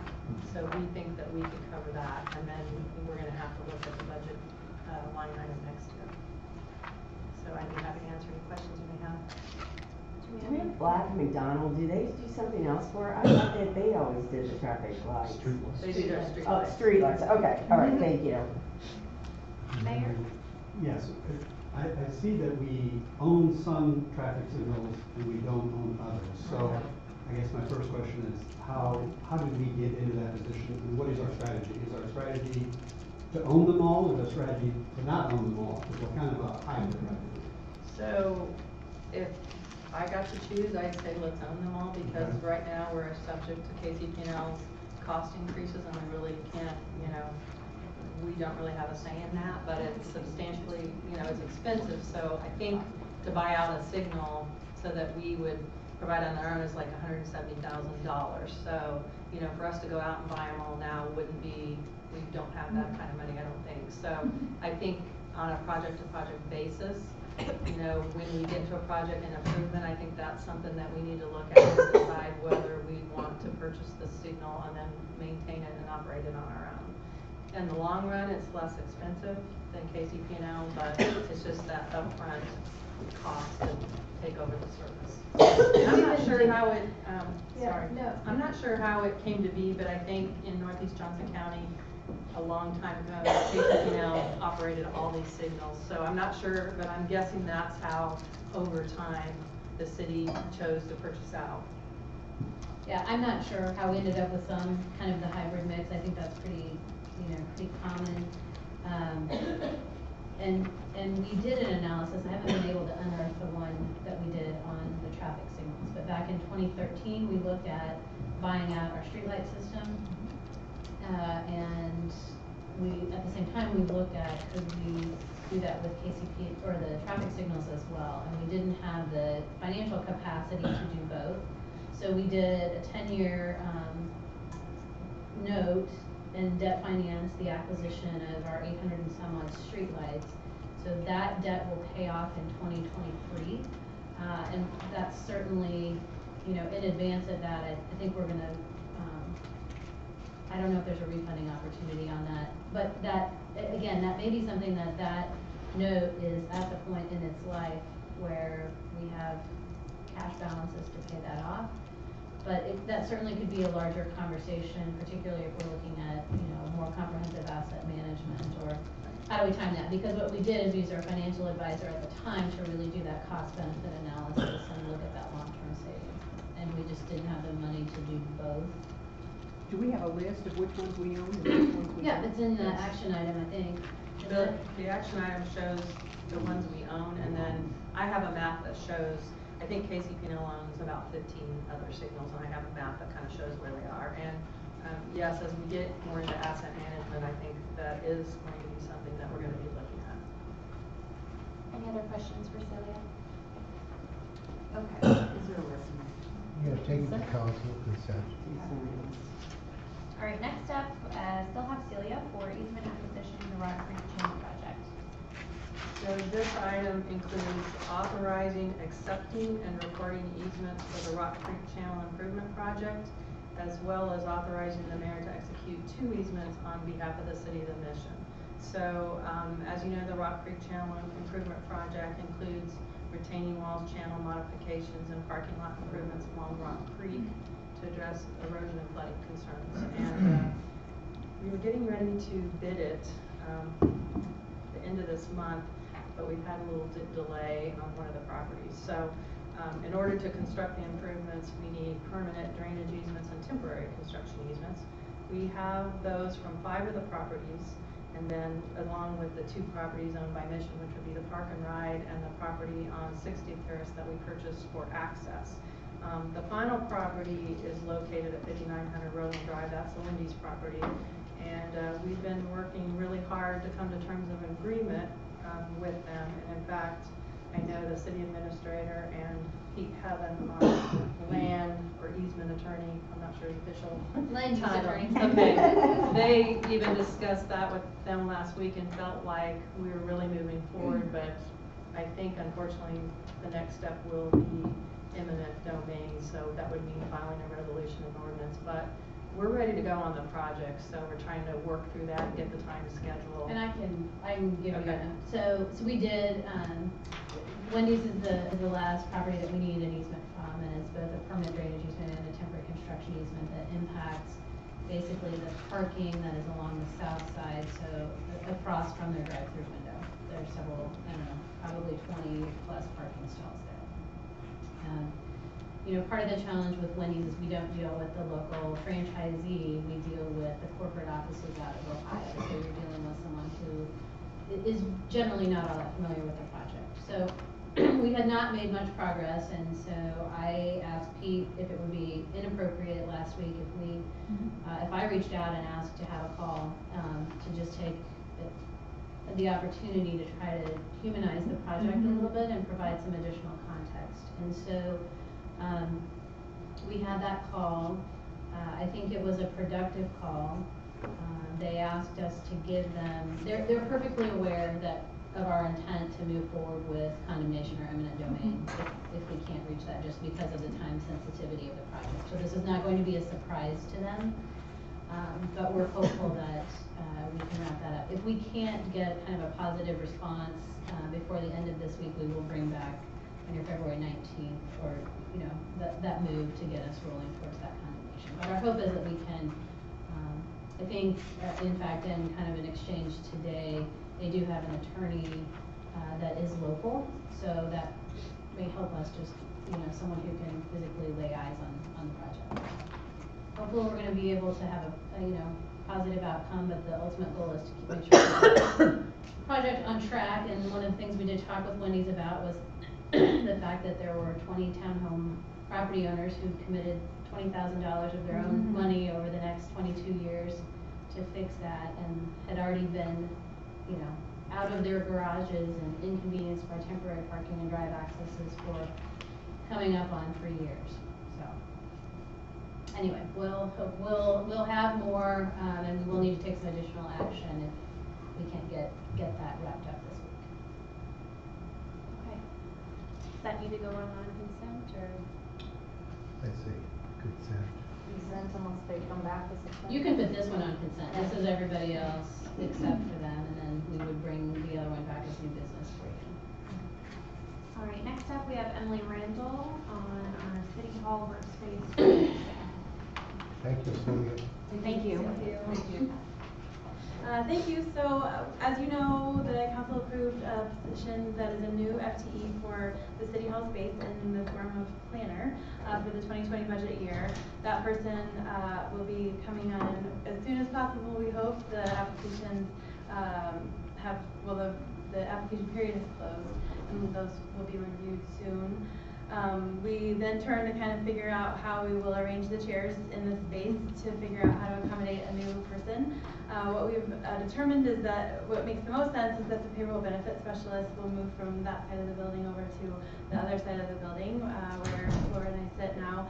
And looking at that space, also talking about some of the goals of just streamlining the customer experience and the way that the entry works and feels a bit awkward.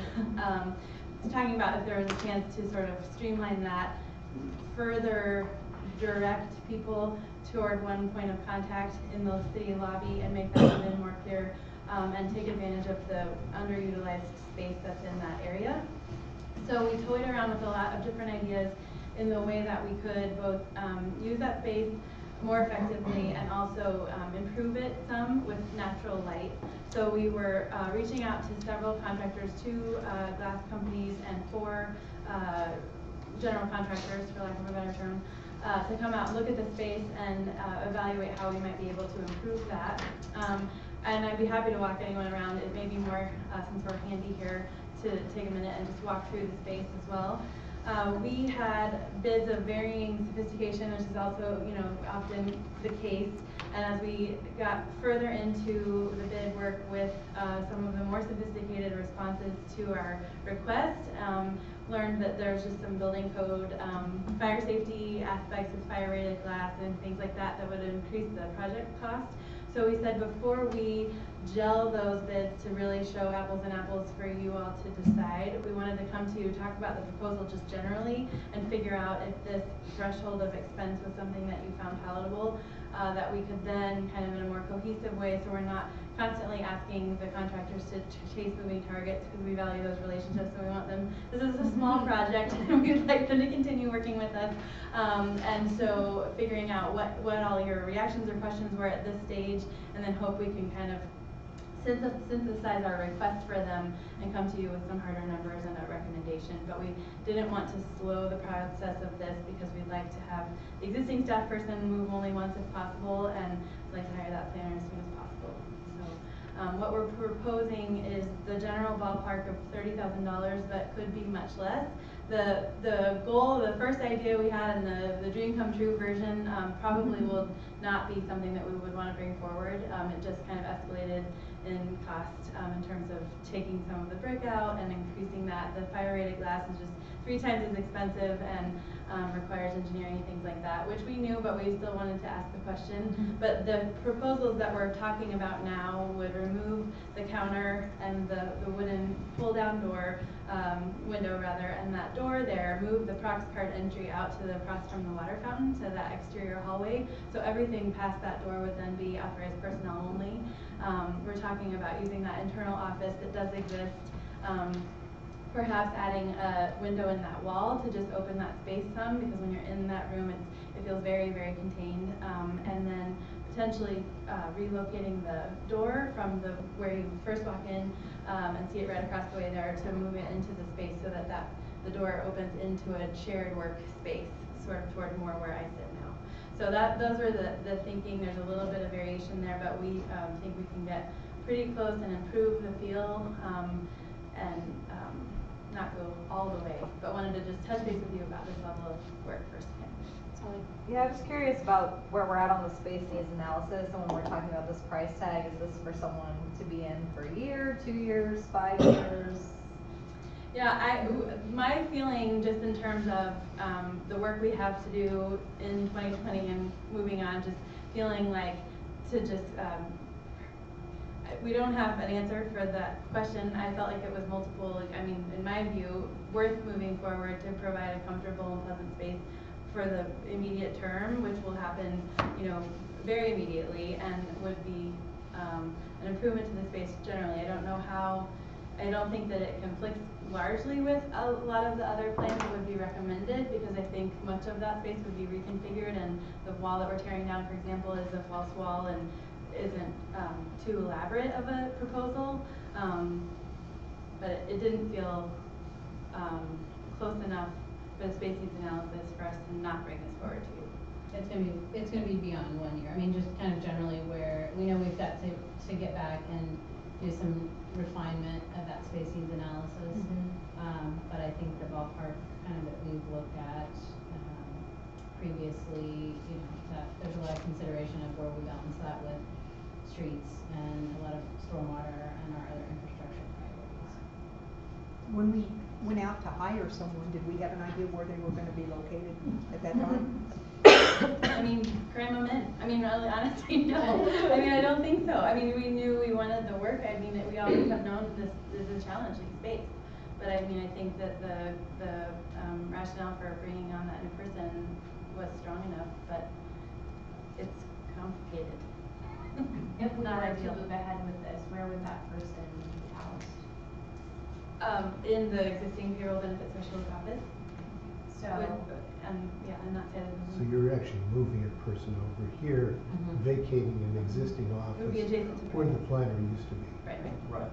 so that person, so essentially they would just take this empty office space that's over here, but the HR girl, okay. Right, and so then you have a full-time person using a space that's only been used very sparingly, and so then how to make that feel like it's an actual in-office and not just a large closet or small room. Yeah, right. So just, you know, if you have a person who's there, you know, 8 hours a day, all the time, how can you improve that so it's functional and collaborative as well with the other space? I'm gonna just, you know, echo Solly's question in that, you know, how do we, you know, invest in something that essentially this building could be torn down in 2 years, maybe, I mean, maybe not. I don't know, that's a hard investment to. Yeah, that was my question, just confirming, like, ultimately, we still wanna, we're talking about, like, potentially having a new city hall.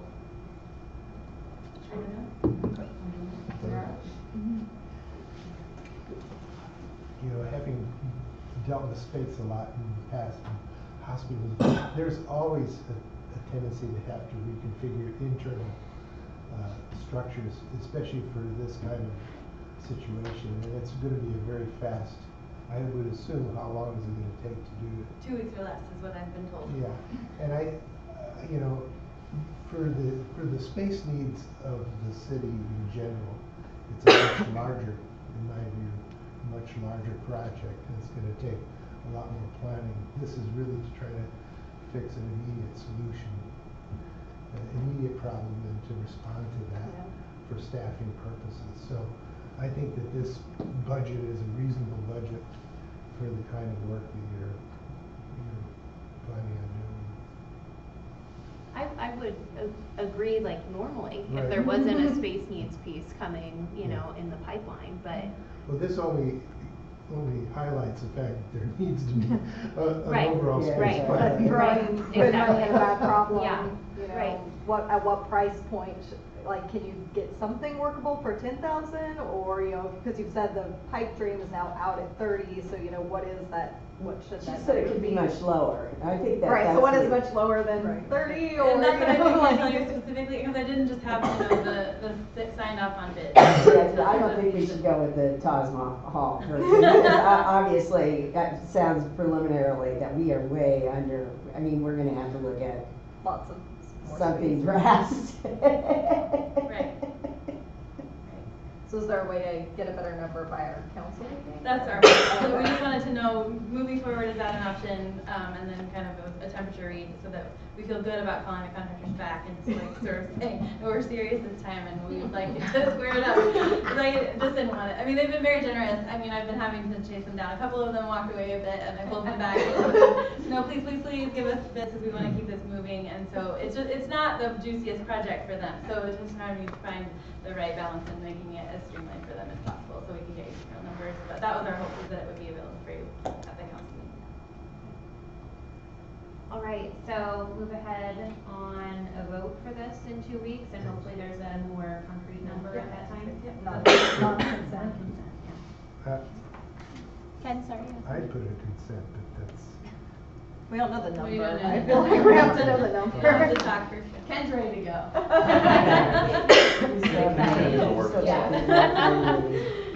All right, next up we have some discussion items. Still Emily for the 2020 market season. Yes, I wanted to just catch you up and also kind of get final blessing before we fully launch and start promoting the 2020 market season. It was approved in the budget, so we assumed that you wanted us to continue, but we'd like to come back around and share our plans thus far. We are proposing, as I think we talked about in the October season review, sticking with the 3-month season, making it summer focused, so June, July, August, mimicking that pool schedule, sticking with the Thursday evening market, 4:30 to 8 p.m. We felt like, we really found our stride last year and want to continue with that theme. And hopefully the weather cooperates just like it did in 2019. We're toying around with some of the themes around 13 Thursdays, almost like a loyalty program. How many of the 13 can you attend? That kind of thing. So we're also with that, one of the kind of confusing messaging pieces in 2019 was the fact that we had a beer garden each week, so that the distinguishing factors between third Thursdays and all of the rest of the week was diminished. It wasn't any reason that you would want to necessarily come for a third Thursday over anything else, except we had a slightly larger band. And what we found is that some of the vendors were giving preference to those weeks because they remembered it from back in the day when there was such a large swing in attendance and kind of features. So it penalized our other weeks. And what we're really trying to do this time is to convey that every week we have it all for you. So we're going to curate the vendors, we're going to have a great variety of mix.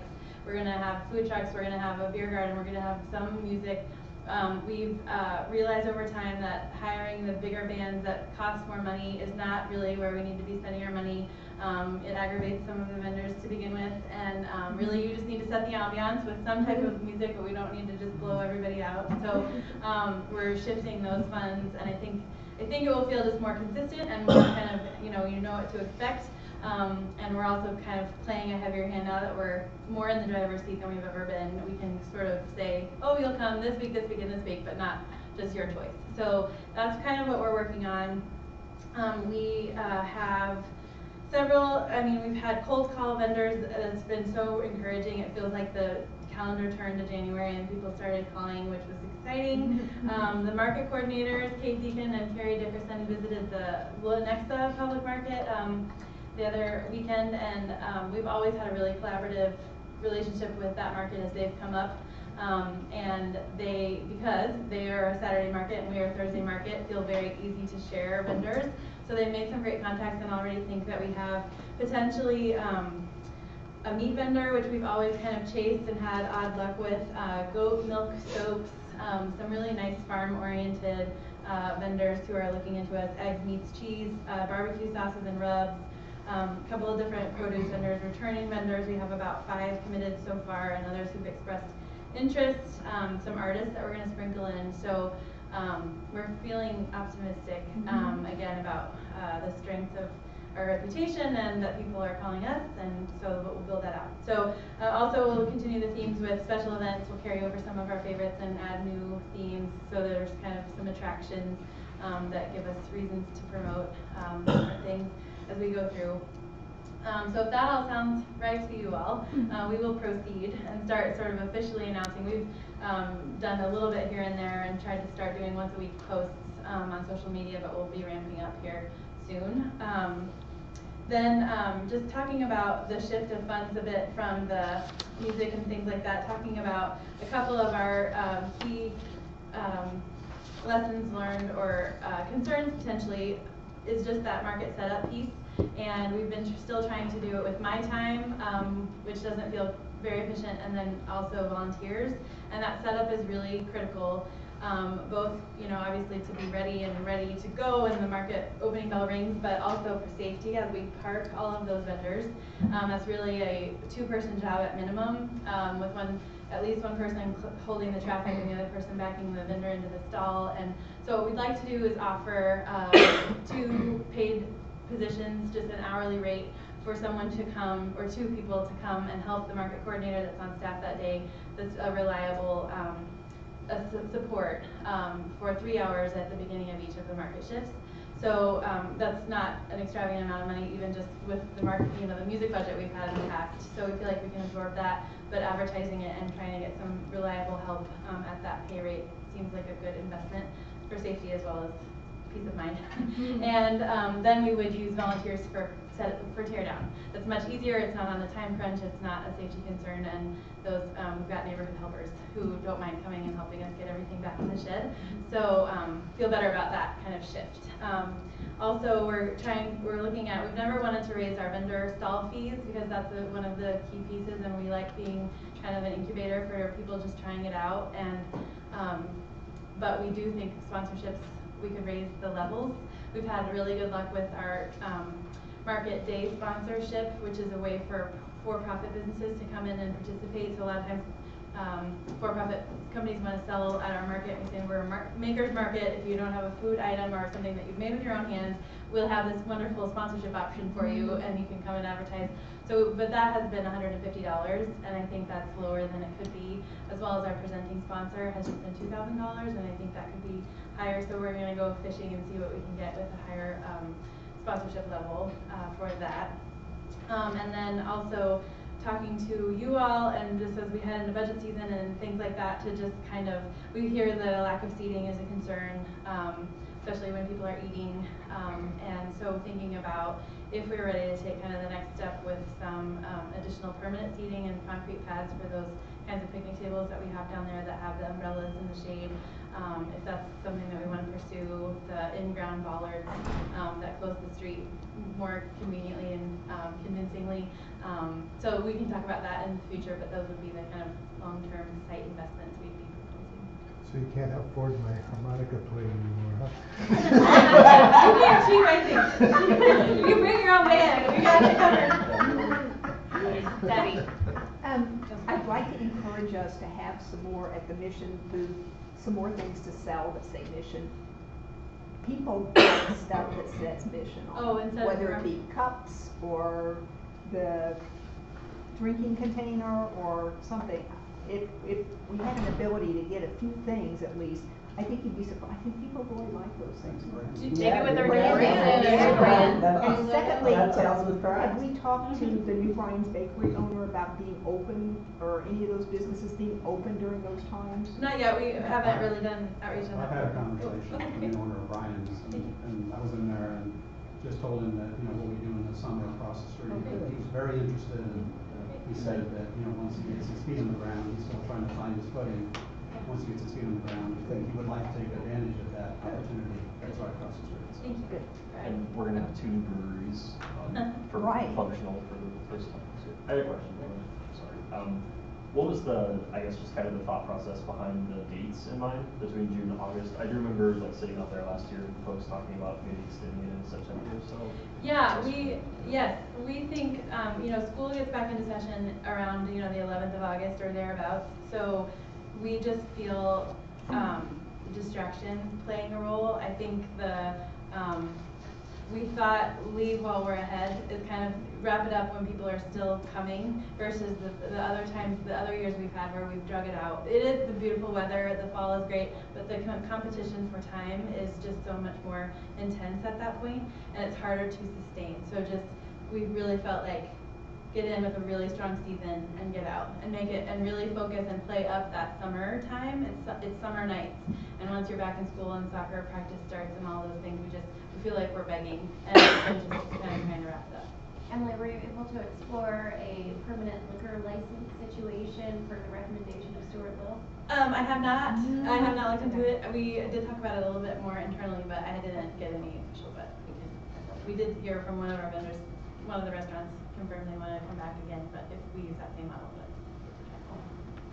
anything else for Emily? Do we still have conversations going on with Cap Fed about doing some park development over there? We have reached out since we last spoke, which now almost is a year. We haven't received any kind of response. Yeah, any kind of response back. So we continue to try and reach out and see if there's still interest. We'll continue. Okay. Good job, Emily. You do a great job with that market. Yeah. A lot of people like it. It's great. Well, thank you for talking it up. It really helps having all advocating for it. Thank you, Emily. All right, next up we have snow removal from Sidewalks, Laura Smith. So we had a request from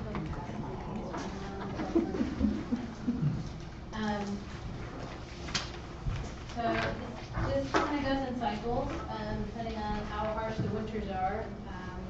Our conversation about snow removal kind of seems to ebb and flow. And so the last time we really had a very comprehensive conversation about snow removal in general was back in 2010. So at that time, we'd been through a couple of really heavy winters, and the city actually had an ordinance on the books that required for property owners to remove snow from their sidewalks within 5 hours of a snow event. And it was not an ordinance that we enforced. Like many other cities who had ordinances on the books, you kind of just did, enforce that on a complaint basis. So that year, after the heavy snows, there were some areas and some places where I think we were dealing with some complaints, and so we had a conversation with the council about what do you want to do? We can enforce the ordinance that we've got on the books. We can look at making revisions to that ordinance. Ultimately, through the course of conversation and a few meetings, the council decided to basically abolish the existing ordinance. So there is no requirement really for private property owners to remove that snow within any particular period of time. Still their responsibility as opposed to the cities, but there's no teeth in it, so we couldn't go out and cite necessarily.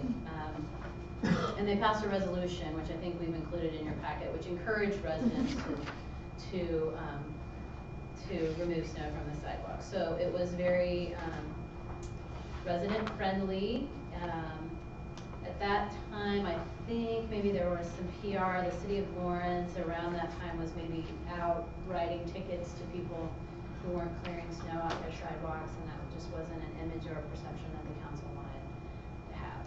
So 2010, if you think about 2010, since 2010, we had a slew of about 4 years where the winters were incredibly mild and not a lot of snow, so it sort of falls off. Well, let me back up. So back in 2010, we also talked about what about snow removal that the city is going to do either on our own properties, within the parks, or as it relates to around some of the school areas and school zones in town. So I included the current snow plan in your packets, and on the very last page, which is page 12 of the snow plan, which we just looked at last fall, you'll kind of see a listing of miscellaneous snow removal locations. So obviously streets are the number one priority. Then they clear, Public Works crews clear the community center, City Hall. They clear the specific locations noted for Rushton and Highland elementary schools, and then they turn their attention to the parks and the trails. So these were the locations around Rushton and Highlands were the locations back in 2010 that we had conversation around, and folks felt like those were places that either because of the way our crews were plowing snow and piling snow, it made it difficult for children to access.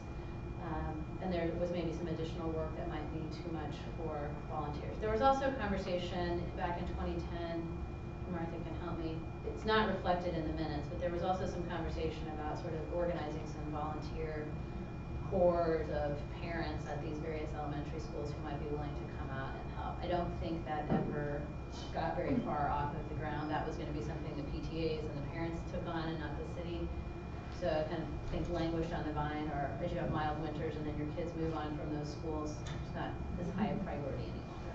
So we've had some questions with last year's snow and some of the snow that we've had this year. Conversations around snow removal have popped back up. So I know we've had questions about 51st Street from Lamar to the east up to kind of up the hill to where the school crossing is. To get to Rushton Elementary School. The email that I passed around is one that just came in last week from a resident along Jessica Carlson. Yes, Jessica. Woodson. Yeah, talking really about Lamar, and she was looking at whether there could be an ordinance that informs residents and businesses about the importance of clearing their sidewalks. We've had a question recently about and we get this every year, who's responsible for clearing the snow in front of the businesses on Johnson Drive, and that is each individual business's responsibility. So we wanted to bring that back to you all to see if there's an appetite or an interest, or, you know, how you feel about current snow removal, and based on some of the feedback that you've had or experiences, and are there any changes that you want to make to those processes? Yeah, I got a call Saturday, it wasn't pleasant. And so I went out and about, and really, like, I just went down Marway, and I saw the people trying to walk it in front of Hy-Vee, and Hy-Vee hadn't shoveled. Of course, they had their, you know, parking lot done. So the only street the only business that had shoveled was the fire department on Marway. No other place was shoveled. You know, not the pawn shop, none of the businesses, you know, on the north side of Marway there were shoveled. I didn't see if the county does or not, but the county tell me. But yeah, I couldn't believe that. And then the question I also had was, who are they supposed to sue if they fall? I followed. Well, you know, that happens for sure. I mean, I saw a person struggling with their dog, and you know, I don't think she had a stroller, but that would have been a disaster. So I struggle with it, because I don't want to be like, you've got to shovel within 5 hours, you know, because I know that's the previous ordinance. But I think with the whole walk by Casey, I think they would probably appreciate a little bit more enforcement opportunities. I think part of that is changing the mindset, right? Because we're still very auto-centric in terms of, you know, we expect people to drive their cars to get to and from our businesses, or to and from, you know, various places. So you're right. If walkability is something that we're promoting and that we're building toward, how is that reflected in our policies and practices? Well, if I remember correctly, the rationale for the city not clearing sidewalks was because we were concerned about being sued, because if they shoveled it in a certain manner and somebody fell and they knew it had been shoveled, it was incumbent on the city to be responsible for it. So, is that accurate? We can, you know, slip and fall are probably I would guess the you don't worst want to say liability cases ever, right? I mean, everybody's going to be trying to blame it on everybody else, but. I don't think we're talking about the city taking on sidewalk responsibility throughout the city. So I think what we're talking about is, how do we address walkability? We've been to the ordinance route before, and there obviously had to have been some issues with the ordinance, either it was enforceability or just pushback. So we've been down the trail before, so to speak. Right. So I don't think we're talking about the city clearing all of the sidewalks. It's whether or not we want to get into that, making people clear their own. Yeah. I think that a resolution like this is pretty mammy-pamsy. It doesn't really do anything. I think you need to have some ordinance that indicates that it is the responsibility of the homeowner or business to clear the walks during snow. Then it's a situation when it does come up, you at least have an ordinance that speaks to that you can actually show and say it is your responsibility in terms of enforcement. But the way that it's written now, it looks very like we encourage people. Well, that's really yeah, we do, but we have nothing then to fall back on and say, you know, here's an issue, here's a person that routinely doesn't clear their sidewalk. Right. I agree with Ken. I first brought this up to Celia and then Laura a couple weeks ago, mainly because it was one of the big snows. Seeing children pummel through 6 inches of snow on a hill, one of the most steep hills in all of Michigan. It's just a really hard sight to see, right? And so, and then another snow came and it was the same situation, people not clearing. And we do have, particularly in our ward, just a lot of kids that live in apartments, long walk to school to Rushton. So my proposal is to explore city shoveling within the school zones, not taking on, you know, other areas. And I know that's the slippery slope of like, where's the line, right? And I'm well aware of that, but something about us, you know, protecting our kids to the best of our ability when we know that there's, you know, an opportunity to potentially 5 days a year, I think we jump on. And so that's what I'm proposing, and then maybe adding a little bit more teeth to the resolution, maybe doing a citywide postcard, something that says we're gonna start enforcing this, just as a little scare piece. But we really are, if you're watching, no, I'm just kidding. But anyways, that's my 2 cents, and that's what I wanna throw out on the table for consideration. Trent? Yeah, so just separate from the school zone proposal, I was just thinking, you know, one way to even kind of package any additional enforcement of the owners shoveling their sidewalks is to just sort of like affirm the mission is wanting to proclaim itself as a walkable city, and as part of that, there does come additional enforcement of sidewalks, and you know, just sort of reminding folks that you know, being a walkability city doesn't just mean in the summer when it's warm, but also throughout the whole year with different weather conditions, and as part of that, having folks, you know, take the initiative on their sidewalks could be, you know, with the penalty of X, you know, could be one component of a larger affirmation, just as something to think about. It's sort of like a way to massage it with more, you know, palatability, let's say. Sally? Yeah, I think something that's enforceable and that you are enforcing for businesses makes sense, and possibly the school zones as well. I would say if we were going to look at something for residential again, 5 hours seems pretty extreme. It might have been part of the problem with the previous ordinance. I mean, if it snows overnight and you have to leave for work at 6 a.m. or you're getting up, telling someone to get up in the dark and shovel the sidewalk, you know, things like that. So well, that was part of the conversation. We went from a really restrictive to nothing. Yeah, and so maybe there's something in the middle there. Maybe looking at, you know, what some of the other cities do on that piece might make sense. You know, I think maybe that is reasonable for businesses who can, you know, hire out, but not all the residences are able to do that. I think Overland Park is having this similar conversation right now, so we're not alone. It was required in Chicago, but I don't remember what the timeline was, but it was there. Okay, so part of that is, I mean, you know, we would be looking for direction. Do you want us to put together an ordinance for review or, you know, consideration? Yeah, I think we should, maybe we look at some of the other cities and what they have, and do some, look at what are some of the standards that are being used. Sort of bring back the information, then talk about an ordinance. Yeah. And then hopefully it will be spring, And then it'll be spring. Then when we do our enhanced communication, we'll be ready for next winter. I mean, I think, you know, it won't snow next year. I'm all for that. It's, you know, and that, I think, was the situation that we ran into back in 2010. It was, you know, we did get complaints, we tried to enforce it on a complaint basis, and then, you know, we just kind of opened Pandora's box a little bit. So part of that challenge, though, as we think about it, is going to be then defining school zones, and then thinking about, do you treat the apartment complex like a business, or do you treat them like a resident, right? In terms of what you require and enforcement of clearing your own sidewalks, right? Yeah. I would say that apartment is a business. Right. No, I would agree. Okay, we will pull together some options and alternatives, and we will bring that back for your consideration in March. Thank you, and thank you all for the conversations. Laura, department updates? The only one, I think, quickly, Penn, can you give a quick update on Mohawk Park? Great, so now I'm on the hook for a quick one. Good evening, Mayor and Council.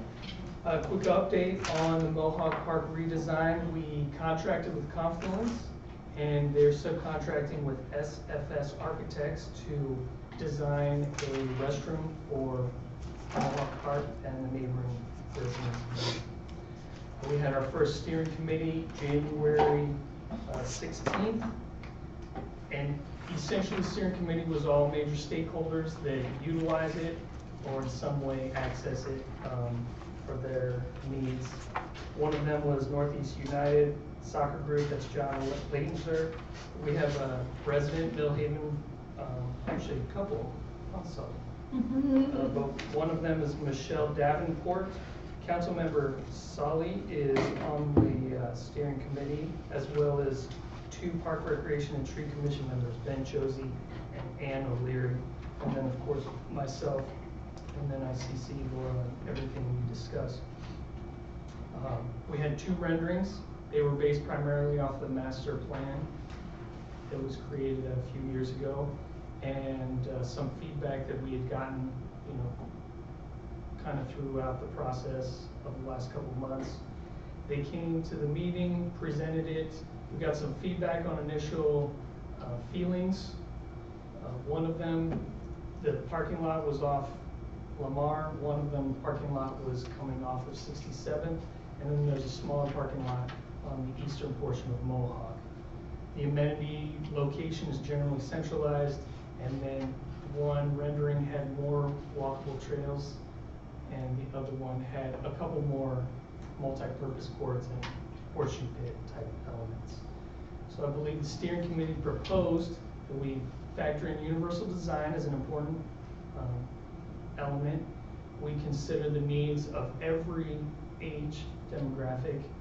That included some fitness elements, some playground structures specifically for toddlers, and then specifically for higher aged individuals. And then looking with SFS and their restroom, maybe not a complete ground up structure, but a pre-manufactured with kind of some sort of add-ons that make it look unique and have that unique theme and element that we want to kind of create Mohawk Park to be a destination park. So a lot of great feedback, a lot of great discussion. The public engagement meeting is coming up next Thursday. We've posted it on social media, created an event for each of you to attend, so hopefully you can make some time. It's from 6 to 8. Confluence will present at the beginning, and then the majority, would say the last hour and a half, will be active engagement with the renderings, kind of being able to move some pieces around, ask some questions from Confluence, and then the stakeholders who've been in on the steering committee meetings to kind of get their feedback on why we landed on these renderings. So next Thursday, 6 to 8 at the 13th. 13th at the Powell Community Center. Any questions? How exciting. Thank you. I know, and you remember, this is a process that we'll replicate, so our hope is we'll get through Mohawk and then we'll turn our attention to our other parks and go through some similar processes that we'll manage a little bit more. And how long of a process, so you're using Mohawk as the first, over what period of time would you see Mohawk being done? Being done? Yep. Everything that's gonna get proposed for the park? Right. Yeah, so It's not a one shot, it's done. Right, there's part of this is a deliverable phased, obviously the construction estimates, and then what we ultimately land on from everyone's feedback in terms of design. I think we had proposed to Confluence that we wanted to move quickly on this, and they said realistically, you could break ground in the fall, but that's really quick. What I'm saying is, so whatever design is picked, is that a one budget year completion? I thought it was going to be multiple years. It will be multiple years, yeah. And so I don't know how many multiple years until we get through all the other parks and kind of get that total price tag. And will the price tag be presented at the February 13th meeting accompanying anyone's priorities? No, the idea is to get everyone's dream, right, and see what in an ideal world how that would look, and then Confluence is specifically withholding the costs attached to it, so that people don't get caught up on that element yet. Yeah, so I was gonna say, but on the other hand, like, the proposals don't have like a 5-story rock wall or something that's, completely pie in the sky. Right. Yeah. And the idea is, somewhat realistic proposals that would then have some options depending on the price point. Thank you. I think that's it. Question. Yeah, Ken. For staff, I guess, we're still getting quite a few complaints about WCA in terms of their not picking up and issues like that. Can you give us an update on how that's going at all in terms of responding to some of these transitional I was factors? supposed to have a meeting with them today, that got pushed off to Friday, and they got busy with the parade and the weather and all of that, so we rescheduled for Friday. Okay. So we'll discuss those issues with them at that time. We compiled a list of the calls that we've been getting and what we've heard from you all. Okay. Rip, not only Tom, but their operation manager, who's the real crux of that, and who's busy today. So is that list lengthy? Not terribly lengthy. I know customer service responsiveness is also a concern. I saw, an email paper trail from one of my constituents who contacted, I think, December 8th and December 20-something, and had heard literally nothing back by the end of January at the dedicated email address that was provided for the mission page. And so that's not super reassuring, but Yeah. That's definitely on the If list. you have issues like that forward. that was Duran. Myself or Emily. And, we kind of compile all that together. And Emily's gotten calls, and so has Nilo. And Yeah, I so think we get Nilo all and together. Laura got that one, I saw, so. And that is not acceptable, obviously. But the thing I do remind people, we did have a couple snow events which did delay, and I don't think they do a Saturday pickup, right? Whereas Waste Management wouldn't come to the snow event, but then they pick up Saturday. Right. WCA seems to come during the snow event, but then waits until Monday to make whatever they have to clean up. So there's, part of that is, you gotta kind of figure out if it's caused by the snow event, which, but if somebody's not responding, that's not acceptable. I think WCA does for Saturdays, so if they get delayed because of snow, they roll it over one day, and they roll over the Saturday. They've been waiting till Monday on We're not firm stuff, so, but yeah, we're not. So Friday. Yeah, I think the basic thing is that we've gone through this transition period and people are starting to judge that the decision was a bad decision to move to a new contract. And so we don't want to start out with a new contract with that kind of a feeling that we should have not changed. And I think we need to give feedback, so. Yeah, it was just, I ran into Tom last week at the Mayor's State of the City speech, or 3 weeks ago now. Yeah. He said, yeah, it's time to meet and kind of assess how we're doing with the implementation. We agreed. Yeah. All right, anything else? All right, good meeting. All right. Next up, we have it is 8:51, and we'll start our Finance and Administration Committee meeting. First up, public hearings. We don't have any public hearings tonight. Next, public comments for anything not on our agenda with our few remaining audience members. I still love you all. You still love us? All right. And then we'll move on then with Andy's love to our action items. So first up, we have our acceptance of the January 8th, 2020 Finance and Administration Committee minutes. Martha. We're in your packet. Accepted. All right.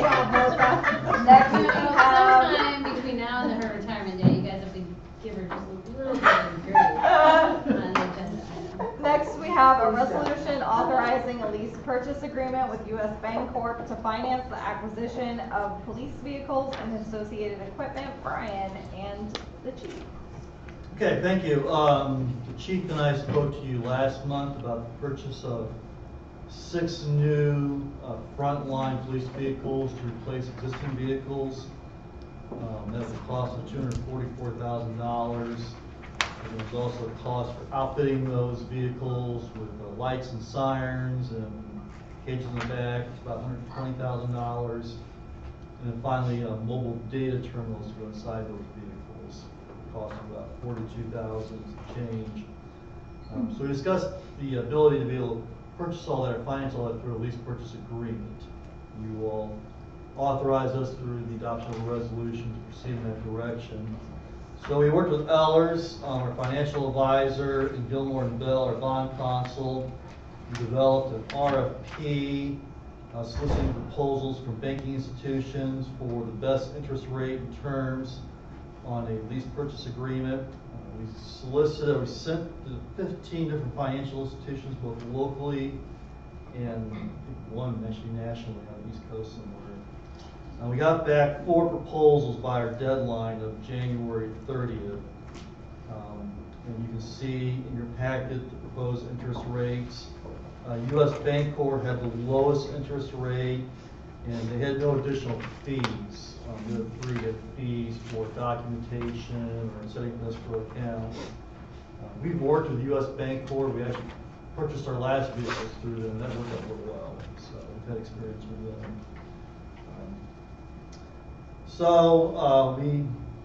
We took the bid amount for $420,000, and that included not only the purchase of the vehicles, but also the associated costs associated with Ellers and the bond counsel for the transaction documents and services that they provide.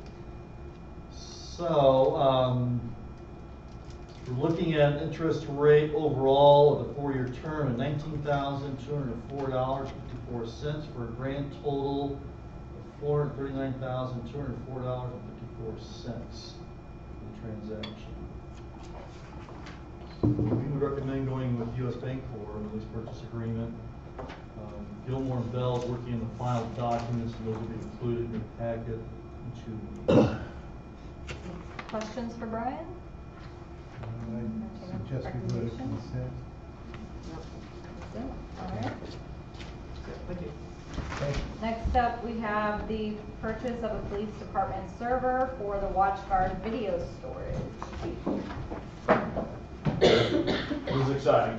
So, you guys all approved the purchase of in-car cameras and body cameras through WatchGuard. The server was put under capital for this explicit reason that any servers and everything needs to go to the capital. We also have to go and buy a brand new computer server for the police department later this year. So total budget under that is $21,000. I'm here to ask you guys for $11,700.50 for a brand new WatchGuard server. Has all of their software on it. It is bumper to bumper, 5-year warranty, and they come out on site and fix whatever needs to be fixed. Anytime that we come back and pull up in the parking lot, all of our cameras will download onto that server, and we'll stay on there for 4 months. Anything that we need, we will put on the cloud. Any of the cars stop at a red light, 4 months later, that's going to fall off the server. So any kind of a crime, DUI, thefts, use of force, car chases, anything that's going to go to city or district court that is not just traffic related, will fall off after 4 months. All those other cases will all go on the cloud. And then when it's done, we will make sure, because we have to pay so much, $1,700.50 to get that long. Any questions yet? I have a quick question. I noticed that they gave you a discount on the server and the hard drive, but they didn't give you a discount on the shipping. Could we ask if they could give us a discount? I could ask, or I can send Kevin to go pick it up. Where is it? Yeah, Allen, Texas. No. It's a 2-day trip. Yeah, so what I would tell you is that we've been working with WatchGuard for the last 2 years. They're the best product that's out there, which is why most everybody in Johnson County is going with it. And I know we're on YouTube. We got a better deal on this than some of the other cities. Okay. So always asking. So Kevin would go to Allen, Texas if you wanted. No, that's all right. Maybe move to consent. Consent? All right. Thank you. Did you have a quiet Sunday? No. No, I did not. Not a quiet night last night either.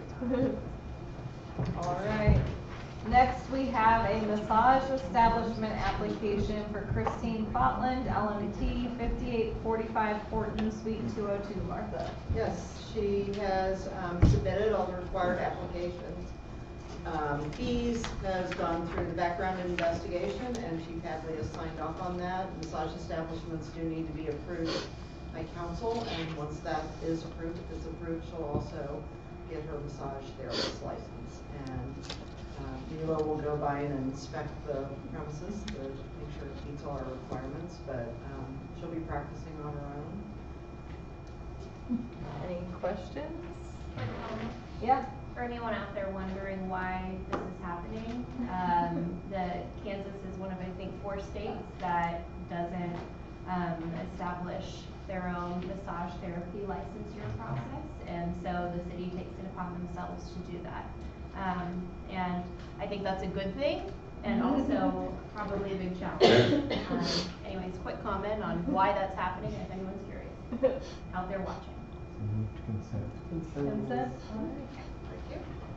And then we have one discussion item tonight, which is a resolution supporting the Leading Together 2020 Cities Agenda. Yes, Laura. and I'm happy to speak briefly on this, but Councilmember Flora brought this to our attention and asked if we would put this on the council agenda for consideration. So you may have more. So during the November NLC conference, this Leading Together Cities agenda was announced for the 2020 presidential election. It was founded in a belief that the president must adopt an inclusive and comprehensive agenda that addresses priorities of our nation's communities. And so they formed a bipartisan task force of over 30 local leaders that then set about the task of sort of articulating what those values and priorities would be. And ultimately that was what was presented in the Leading Together 2020 Cities agenda, which was included in your packet. So there were a set of shared values: respect, partnership, inclusion, and accountability, and a shared commitment to a number of kind of policy areas, including building sustainable infrastructure, creating a skilled workforce, ending housing instability and homelessness, and reducing gun violence. So the National League of Cities calls on presidential candidates to commit to the spirit and partnership progress of Leading Together. And as a part of that, they are also calling on local communities to pass a resolution in support of that Leading Together 2020 Cities agenda. So that resolution and the supporting materials have been included in your packet. Do you know if other cities have followed suit here? I don't know about other local cities, so this was discussed at the fall National League of Cities conference. There have been follow-up emails from them, and then I'm also on the Transportation and Infrastructure Committee through NLC, and there's been discussion there and a desire for committee members both to contact their preferred presidential candidates and ask if they would commit to this resolution, and then also to come back to their cities and get their cities to support it as part of this coordinated NLC effort. I think it's a good idea. So. Questions, discussion? Sounds good. So do you want us to bring it back as an action item next time? I think I had included in the packet. Typically, we don't advance a discussion item to your council agenda, but this one really doesn't require any additional staff research or work. So if you wanted to move that and move it forward through that process. I don't know if it's relevant to this, but most likely the conferences I've attended over the past several years, if it's a presidential election cycle, they're going to be at the Congress of Cities when we go in March. Right. So yeah, if it's something that you wanted to put forward or get advice or something from somebody that you would support, that's probably a really good place for it because they'll all be there. Yeah, and so I think that would be a reason to get it, if we can't get it on this month's agenda. You could, if you moved it forward in February, then you would have it in hand, as I know several of you are attending that conference. Okay. Yeah. So is it doable just to go ahead and put it on the agenda? It's ready to go. There's no, you don't have any questions, and there's nothing for us to write or research or bring back to you. So it's basically just moving that forward. I'd say is there any? I mean, we can do it a couple of ways. We could put it as a new business item since it appeared as a discussion item. It's really up to you, I think. New business is good. Okay.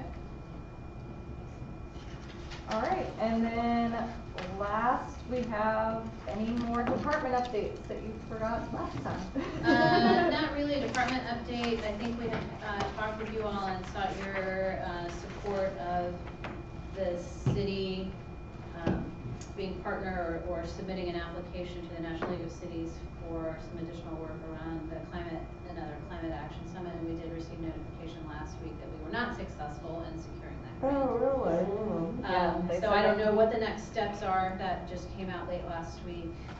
And so I'm sure that conversation will go back to the Climate Action KC Coalition. Yeah, they said they had an overwhelming number of applications this year, so apparently. Yes. I'll find out more. And then the only other thing that I have is just a reminder that we will have a retreat this coming Saturday at the community center. So 8:30 continental breakfast at 8:30. We'll start. We'll roll up our sleeves at 9 o'clock. So. Are you getting the responses you need? Yes, I think I have got responses and we'll be working to get those compiled. First Suburbs is Friday morning too. Oh yeah, the rescheduled. Rescheduled. Grandview. Grandview. And then we're doing this Friday, just FYI, we're doing our first sort of mid-level manager succession planning training. So Martha and I will be hosting a workshop on Friday for about 13 folks on agenda packet preparation. Okay. What goes into it, how the council committees function, and then what you all expect to see and want to see in action discussion and informational items. So looking forward to kind of that conversation and kicking off that process this year. Oh, anything else? The 11th, we have that thing at the fire station. Yeah, CFD2, their breakfast is. No, it's a I've had a lunch. few, or is there anyone else that has an RSVP that's interested in going? Oh, we should tell them. I don't know if I did, but yes, please. Marcy? I think I have you and Marion. Were you a yes, Ken, or no? I haven't decided. Sorry. I'm just trying to get my. He's still having that. And for anyone still watching at home, Ken and I are having a Ward 4 meeting next Tuesday night at 7 p.m. All right. And if there's nothing else, that concludes our Finance and Administration Committee meeting. Good job. All right. Thank you.